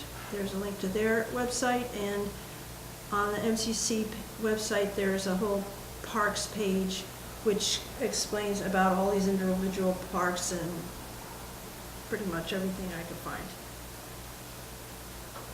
So, this was an introduction to coastside local government and special districts. Just boundaries, services provided, governing regulations, and decision-making bodies. When I say questions, I'm asking to clarify your questions, but also I want this, since there's such an underwhelming crowd here in the audience, I want this to serve as a reference. And so we can approve this presentation, and then it will be available on the website. And when people post on Nextdoor and they, what, I say, here, look at this, there's the map. Figure it out. And then the other issue is, as I did this and tried to make it a manageable amount for one presentation, I could see that this is just part one, and the two next phases that I can envision are one on land use planning and development approvals just from the perspective of process, not any particular project, although there might be a project we could use as an example. And then another one on transportation planning and projects, and this would be more a review and an update, because we have a number of these projects that have been in the works for a very long time. Some of them paused for a very long time and people forget, and so it would be good to bring everybody up to date. And then open to suggestions on other study sessions that we could have. So that's my presentation. This is exactly Very what we nice should. job. Yeah. So, yeah, thanks, Lisa. Yeah, that was great. I know that you've answered questions about all these many times. It's great to see all this work in one place. I do have one suggestion to make the government bodies complete, because of course, there's always something more, and that's add the 2 lighting districts. Even though it's part of the county, that has been an issue for the MCC in the past. Yeah, that'd take a whole slide on its own. Because then you got Caltrans lighting, but, okay, Yeah, a lighting I got that page. down. You may, sorry, I mean, you may want to add something on, you were did a great job of like what the jurisdictions are, but for example, where does Caltrans play into that? Because we have a lot of discussions where we're talking about a topic and like, oh, well, there's county and then there's the Caltrans right away. So in thinking of where people get confused or where they're wondering about something, it seems like Caltrans is always in there somewhere. And so an explanation, if that's possible, or a way to differentiate how and when Caltrans is involved and what their purview is, and what things you would have to go to Caltrans for, or that they would have to be involved with. Because they definitely seem to be in the discussion a lot more than people expect. Yeah, I was thinking that maybe that would go on the planning and land use along with the coastal commission, because the coastal commission is in that same category. Well, I could just add a short thing on here that, yeah, the highway belongs to Caltrans, and just have that in this presentation, but then when we do land use planning and transportation we definitely bring up Caltrans. And So a highway thing, because seeing on Nextdoor and other discussions, like people get confused about, okay, like Highway 1, but when it goes through Half Moon Bay, like who's got the jurisdiction over that there? for law enforcement, you mean?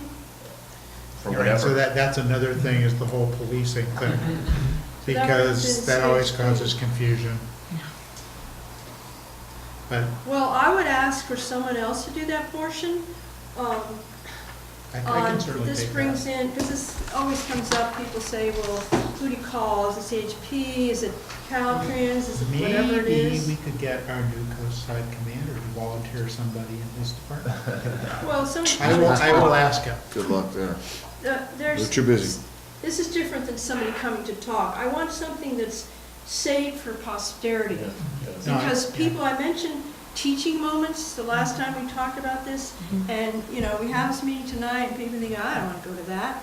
But there will come a time when they want to know this information, and we need to make it easily available for them. Yeah, I was thinking more in terms of, they need that for the community anyway, so if they've got it, I know they've got the documents, I also know they're way out of date. So, Which documents? all the community policing documents for who you contact on at the sheriff's department and CHP and everything else, so. So you can handle that. I will handle that, not having them come to a presentation, but just, I will go through what they've got and ask And I'm thinking of a Captain Lopez. simpler one, on the level of what you've got here with the different special districts, maybe a map that shows the entire Midcoast and Half Moon Bay, and that points out Highway 1 as it goes, you know, from south of Half Moon Bay through Montera is Caltrans. Anything to do with Highway 1 is Caltrans. And I think people still get confused. They're thinking, well, this, you know, county, it's county, this is unincorporated county, so they got to deal with Highway 1. But who deals with the roads in El Granada? I've heard people confused, like, well, who's dealing with the roads? Is that Caltrans or is that county? So, you know, anything besides Highway 1 in the Midcoast is county DPW. Highway 1, the whole length of it is Caltrans. City streets in Half Moon Bay is City of Half Moon Bay. Something as simple as that, of just those three categories. Plus the whole category of neighborhood maintained, private, not in the county road We system. can all do that So in transportation. I have an interest in that, I don't know how far I can get on it, but I'm willing to try and do such a map. And maybe you could talk a little about the coastal commission, coastal zone, stuff like that. Well, That comes Lisa in- did have that. That's the comment. next item, land use planning and development, that's the coastal commission. Yeah. We'll go into more detail. This just sort of sets up, what I'm trying to get people to understand is where you live and who provides what and who's in charge of this, and where do I live? Do I live in the city or where? You know, some people don't know. Yeah, so there's a whole bunch of other This things. is the basics Yeah. here. You might also want to provide the state legislative I was districts just gonna as well. say, the legislative districts and the senate districts, Well, because that's those the- lines have moved. For example, a lot of people in El Granada think that Kevin Mullins represents All right, them, so- but it's not. At this, on this page, the link to elected officials has all the, Right, but it doesn't have the map.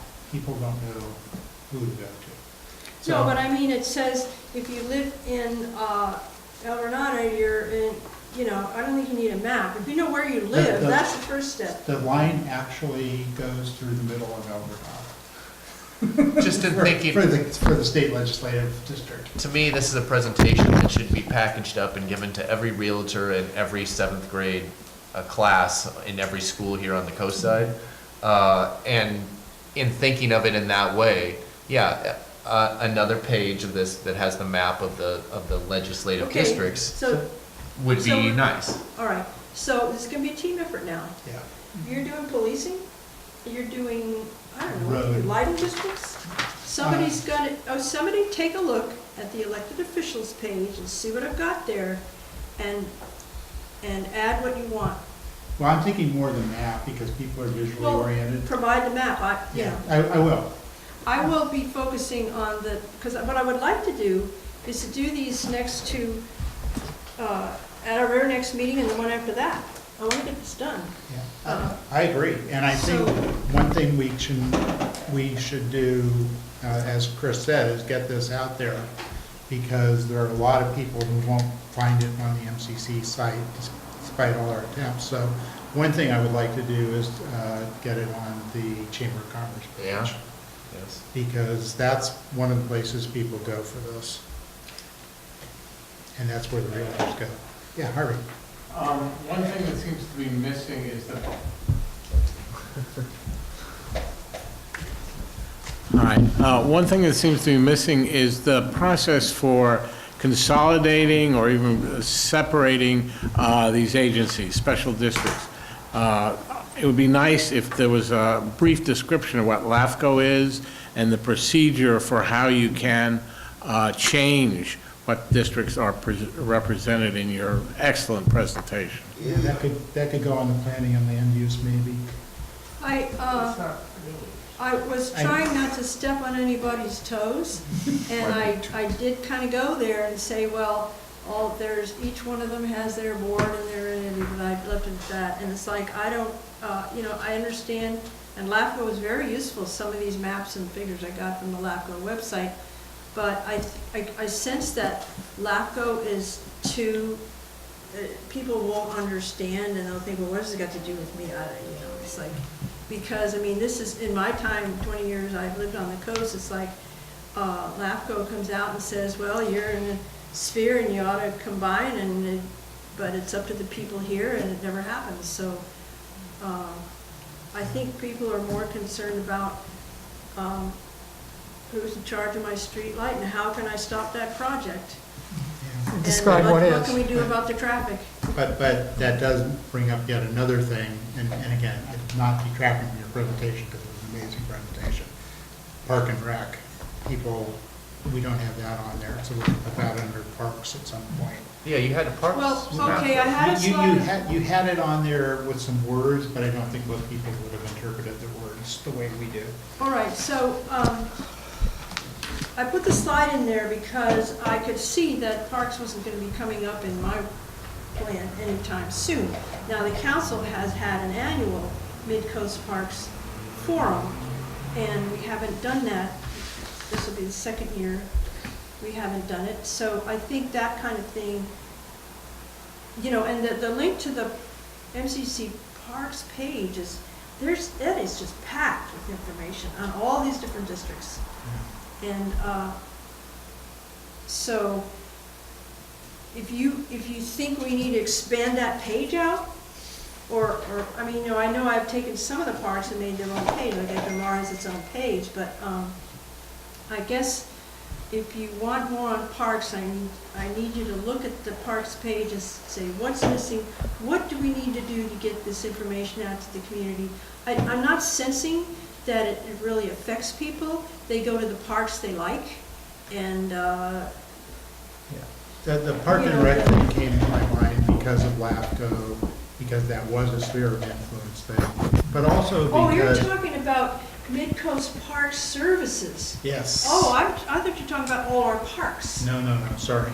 And then the other reason it came to mind was that whole thing came up with GCSD in their parks, because now they're starting to provide Park and Rec services, and there's this whole question of overlap and whether they should get some of the county budget for that. So, and as I say, you touched on it in one of yours, but I think more people will be thinking about that.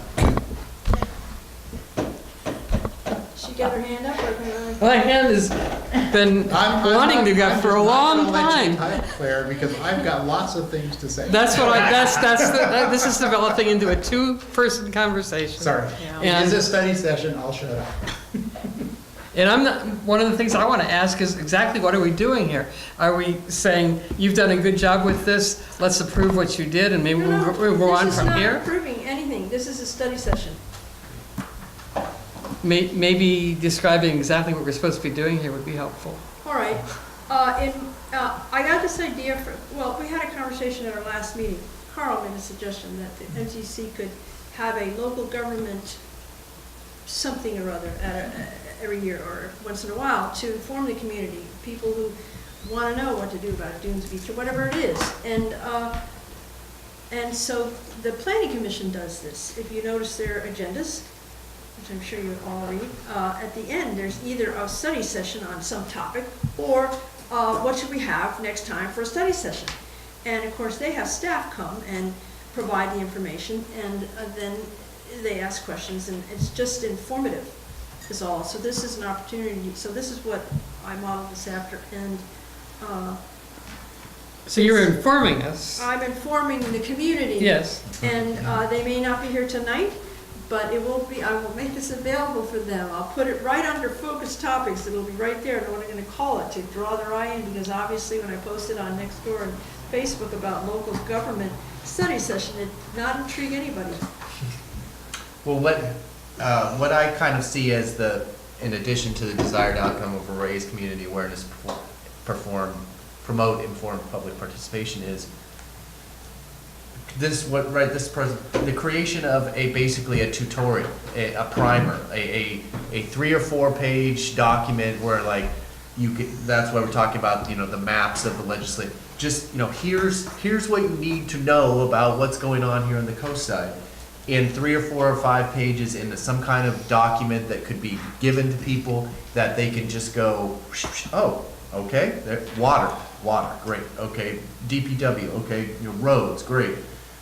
Because seems to be a lack of awareness, whether that's passive or intentional, on people about who does what. And to me, this kind of document, this primer type of document, is desperately needed. And so to me, that was the purpose and the outcome of this agenda item tonight, is to create that thing. And then the next question is, so then what do we do with that thing? Like, how do we distribute it to people? Because sadly, there's 2 people who are always here and who already know these things. Hopefully people are watching on TV, but the amount of comments that I see on Nextdoor about who does that, where should we go, who's running this? And then Well, it to can have be this item, referenced in next door, easily. to have this item and nobody come. Every time one of us sees a question next door, we're gonna just post a link to this. There you go. A link to this. Here's your document. There you go. Into everybody's memory. That's what I see, this is primer document. And it's most useful to have the people look at it electronically, because then they can click the links and they work. Whereas papers, what are you gonna do with that? And if I may say, I would like to keep this as simple as possible for tonight, because, there are all kinds of ramifications for every little thing that might have to do with everything you said. But nobody's going to read that. They're going to get overwhelmed. I think putting out just what you've done, basically, is wonderful. I'd like to keep it at that for right now. Well, I agree with, Me? yes. I think this should be a living document, and what we're trying to do is avoid having to answer the same questions or having to wonder. So maybe, instead of adding 15 more sets of lines on 1 or 2 of these maps, we have 2 of these presentations. Because you're right, they should be easily digestible. Let's call it a living document, but if, any changes or update, we can bring it back and discuss it further. No, it's not, it doesn't need to come back. It's a, No, but to prevent, basically what Claire's been saying, keep it simple. If it's too complex, people aren't gonna read it. Keep it short and simple, just to the most, right, the key important. piece here that this is an introduction. This is not your comprehensive document. This is just an introduction, colorful maps. Oh, here's where I live. Oh, look at this kind of stuff. Okay, Just so you very agree, you basic. agree to keep it simple? Yes. Great. When I asked for questions or suggestions to change this document, I was thinking of little tweaks. Okay. And Well, you- a suggestion to keep it simple is definitely valid. You got the suggestions? Should we start moving on? Or? Well, I think we've got a lot of, it's open-ended. I mean, it is a study session. And I think this is a service from the MCC to the community that will help a lot of people. So I agree. I'm really Great glad job. Lisa did it. And the reason I keep stressing this living document is we want to amend it as things change, as But how some would that other be? issue becomes a frequent question, whatever. And It raises a question of how that would, I recommended it if it would be brought back, if you wanted to do that. no, we don't need to bring it back. It's Well, then adopted. what would, how would you get approved of? There's no. We're not approving this. You guys all like it, we don't need to approve. Like, for Approve example, of making it more complex, which we just all, seem like we all agree to keep it simple. Well, as simple as reasonably possible in keeping with the amount of information. so for example, next door boundaries, they change all the time. This might all get fixed, and you just take this page away, whatever, you know. The sewer districts might consolidate. Why not? Are we done? Yeah, I don't think that opinion should enter into here. I Yeah. wanted to present It's fact. the status quo here, factually, and as I was saying to Harvey when we started, I don't, even though you have to mention Half Moon Bay and these differences, if it comes into details of how Half Moon Bay works, I'm not qualified to do that. So you may get short shrift in the future. Like when I talked about the future sessions, the land use planning and development approvals, this is county process we'll be talking about, not Half Moon Bay process. I mean, the only thing to say about Half Moon Bay is that people from Half Moon Bay can certainly comment to the Board of Supervisors, and people in the Midcoast can certainly comment to the City Council. Yeah. But you have your own processes. And we do have the links to the Half Moon Bay pages on the MCC Yeah, site. right. So, does everybody agree with these two future agenda items, and as soon as, if I can pull it together? at our next Absolutely. meetings? Okay. I think it's great. If you need some help, let me know. Yeah. Thank you. Thank you all for listening. Yeah. And every one of you should, including anybody watching this video out in the community, let us know things that are missing or pointless or confusing. We'll do what we can. Lisa, will this be up on the MCC website? Yeah, I think I'll put it on under focus topics right on the front page. Yeah, for a while, I think it definitely belongs on the front Yeah. page. Yes. If you can think of a catchier title, I'll be doing that. What's your working title, Rachel? What? What's your working title, Oh, Rachel? you should have seen the list of possibilities. Maybe we need a focus group for the title. Yeah. Your government and you. Do you have a suggestion, Carl? In various past discussions of the incorporation, these were often done locally, done under FOG, forms of government. We have those, The we fog of have those government. meetings on our archives pages. Yeah. You'd be amazed at the stuff there. Yeah. Gleaned from the MCC office and Leonard Warren and whatever else. Always Leonard. Yeah. But I think it's very important to have this easily linked to, so that when you get these back and forth and up and down conversations going on, especially places like next door, you get a full realization of how little people know. And it's always way after the fact that they're upset about something that's already gone through a long governmental process. Yeah. You know, they get upset at the result of something that's been done for 3 or 4 years.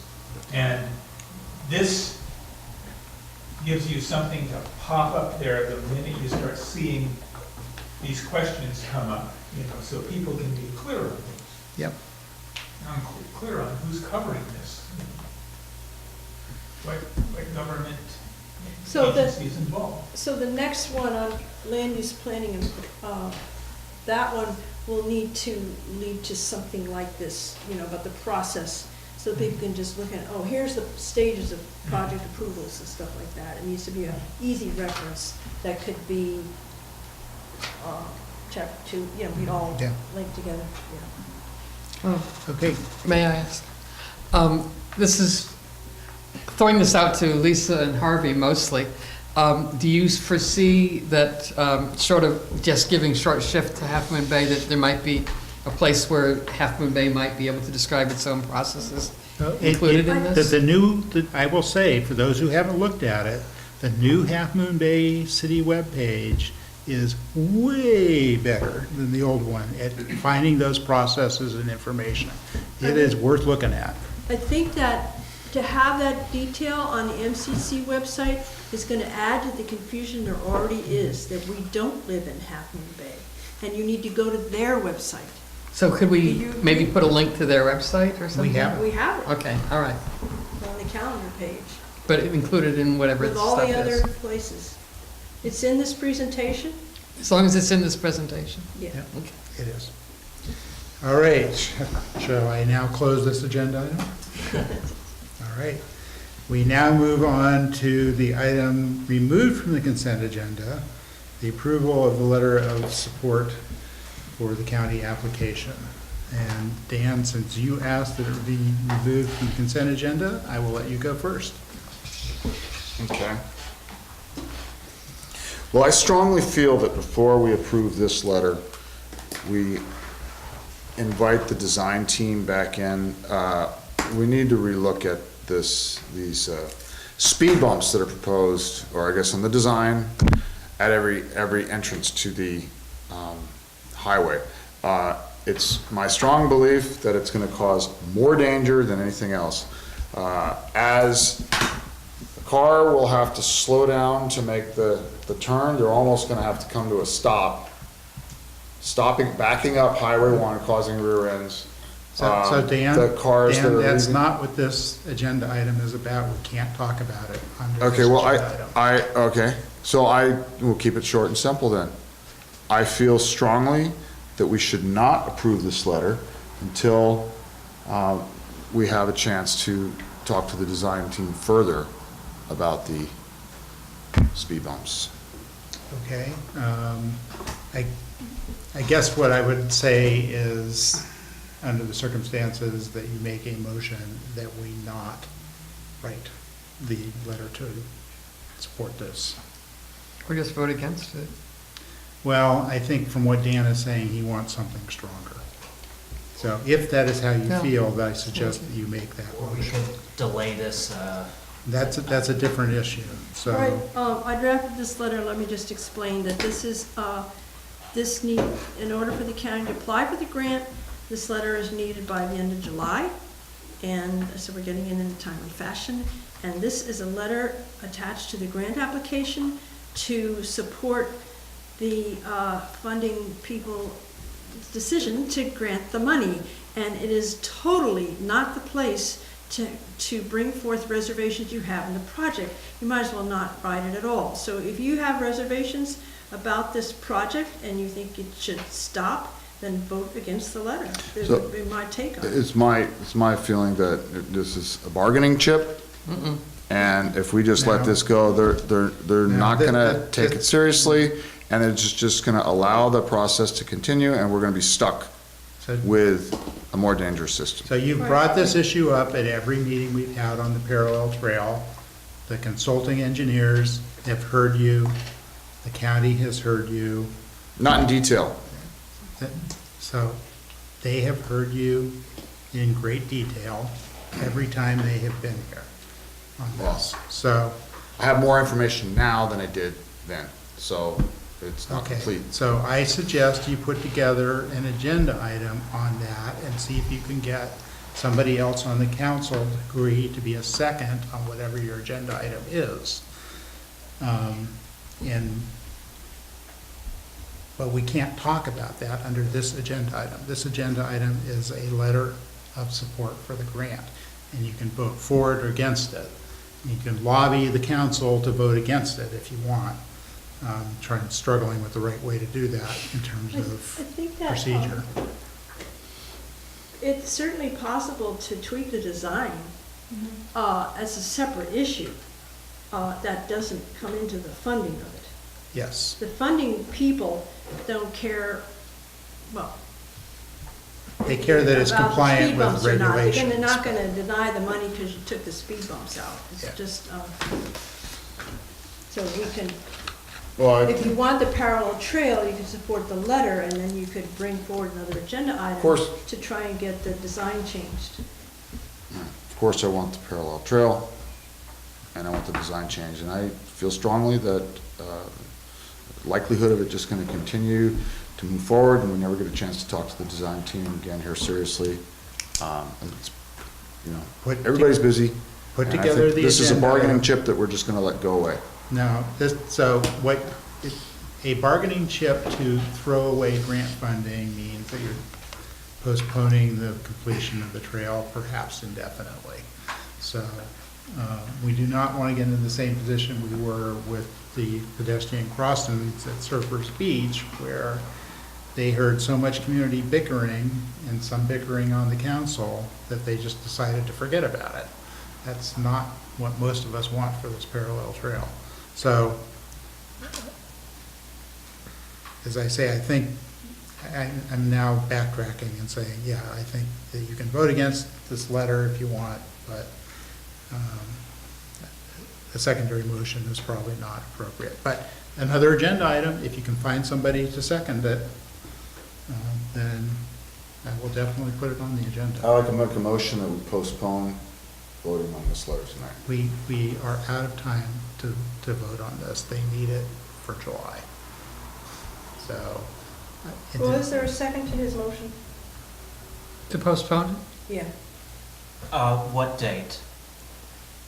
He wants to postpone approval of the letters. for I the know, date. like, would this be postponed to next meeting later this month, or Or for it can- in July? A future meeting is all. He didn't say, he just said to postpone it. That's the motion. Yeah. We need a second. Do we have a second? Going once, going twice, going 3 times, no second. Okay, so I'm now going to return to, May I we make a have, motion? well, we have this on the table already from the consent agenda. There's no need to make a motion at this point. I move we approve the letter. Yeah, well, that is the agenda item. So that's what I'm saying. You don't really need a motion, but yes, okay. We have a motion. Second? Second. Right, all in favor? Okay, all opposed? Okay, carries 6-1. Sorry for the flubbing around on procedure there. That's it for the regular agenda. We're on to council activity. Anybody have any council activities to report? Lisa? I don't need to go first. You seem to be the only one who has. Oh, all right. In that case, let's see, on May 17th and June 7th, I attended Coastside Design Review Committee. They had 2 discussions, fairly lengthy discussions on the goals and overall approach they want to take on their review and update of the Midcoast Design, Residential Design Standards, and the Community Design Manual. I think I posted about one of those meetings on our website, and I have invited them to come at some point and present here what they want to do, which they will do. And then on May 17th, it was Dave, Chris, and I. We attended the GCSD Burn Strip Park Design Alternatives meeting where the consultant presented the designs, and I made the comment that the parallel trail alignment was not considered and perhaps should be considered, and I guess that's something for us to take up. And I attended the June 5th Board of Supervisors hearing on the Airport Street no parking in order to thank staff and the Board of Supervisors, but the item was continued. And so I think at the next meeting, I'll just write them a letter thanking them. That's all. Okay, thank you. Anybody else? Brandon? So I've attended last month around May 15th or something, May 15th or 21st, I think. I've attended the county board and commission's appreciation event. Ellie was there, and Supervisor Horsley, Dave Pine, and Carol Groom were there as well for the event, as well as all the other county boards and commissions, and then the Charter Committee is going to end this month, later this June. They're going to write up a recommendation to the Board of Supervisors on the course of action take regarding the positions of treasurer, tax collectors, county clerk, assessor, recorder, and the county manager and the controller. They're going to have a meeting next Wednesday, and then if needed, the Wednesday following that. And then I've also attended Don Horsley's victory party at the Deputy Sheriff's Association. That's where I met our our just first elected sheriff, Carlos Bolanos. Congratulated all the victors there, and I hope they work with the MCC for the betterment of our community.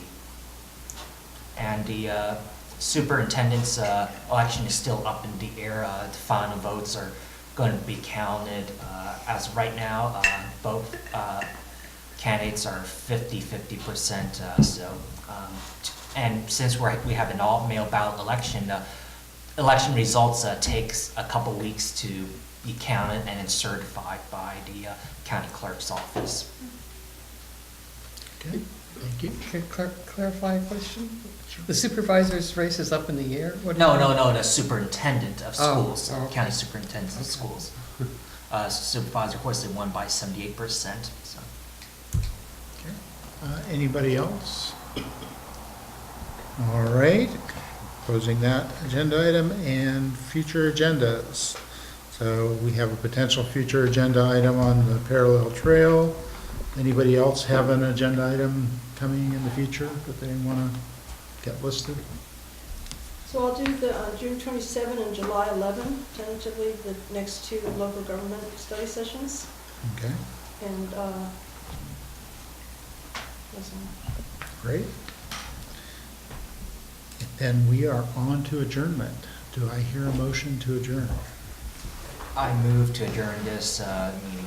This meeting is adjourned. Thank you, everybody.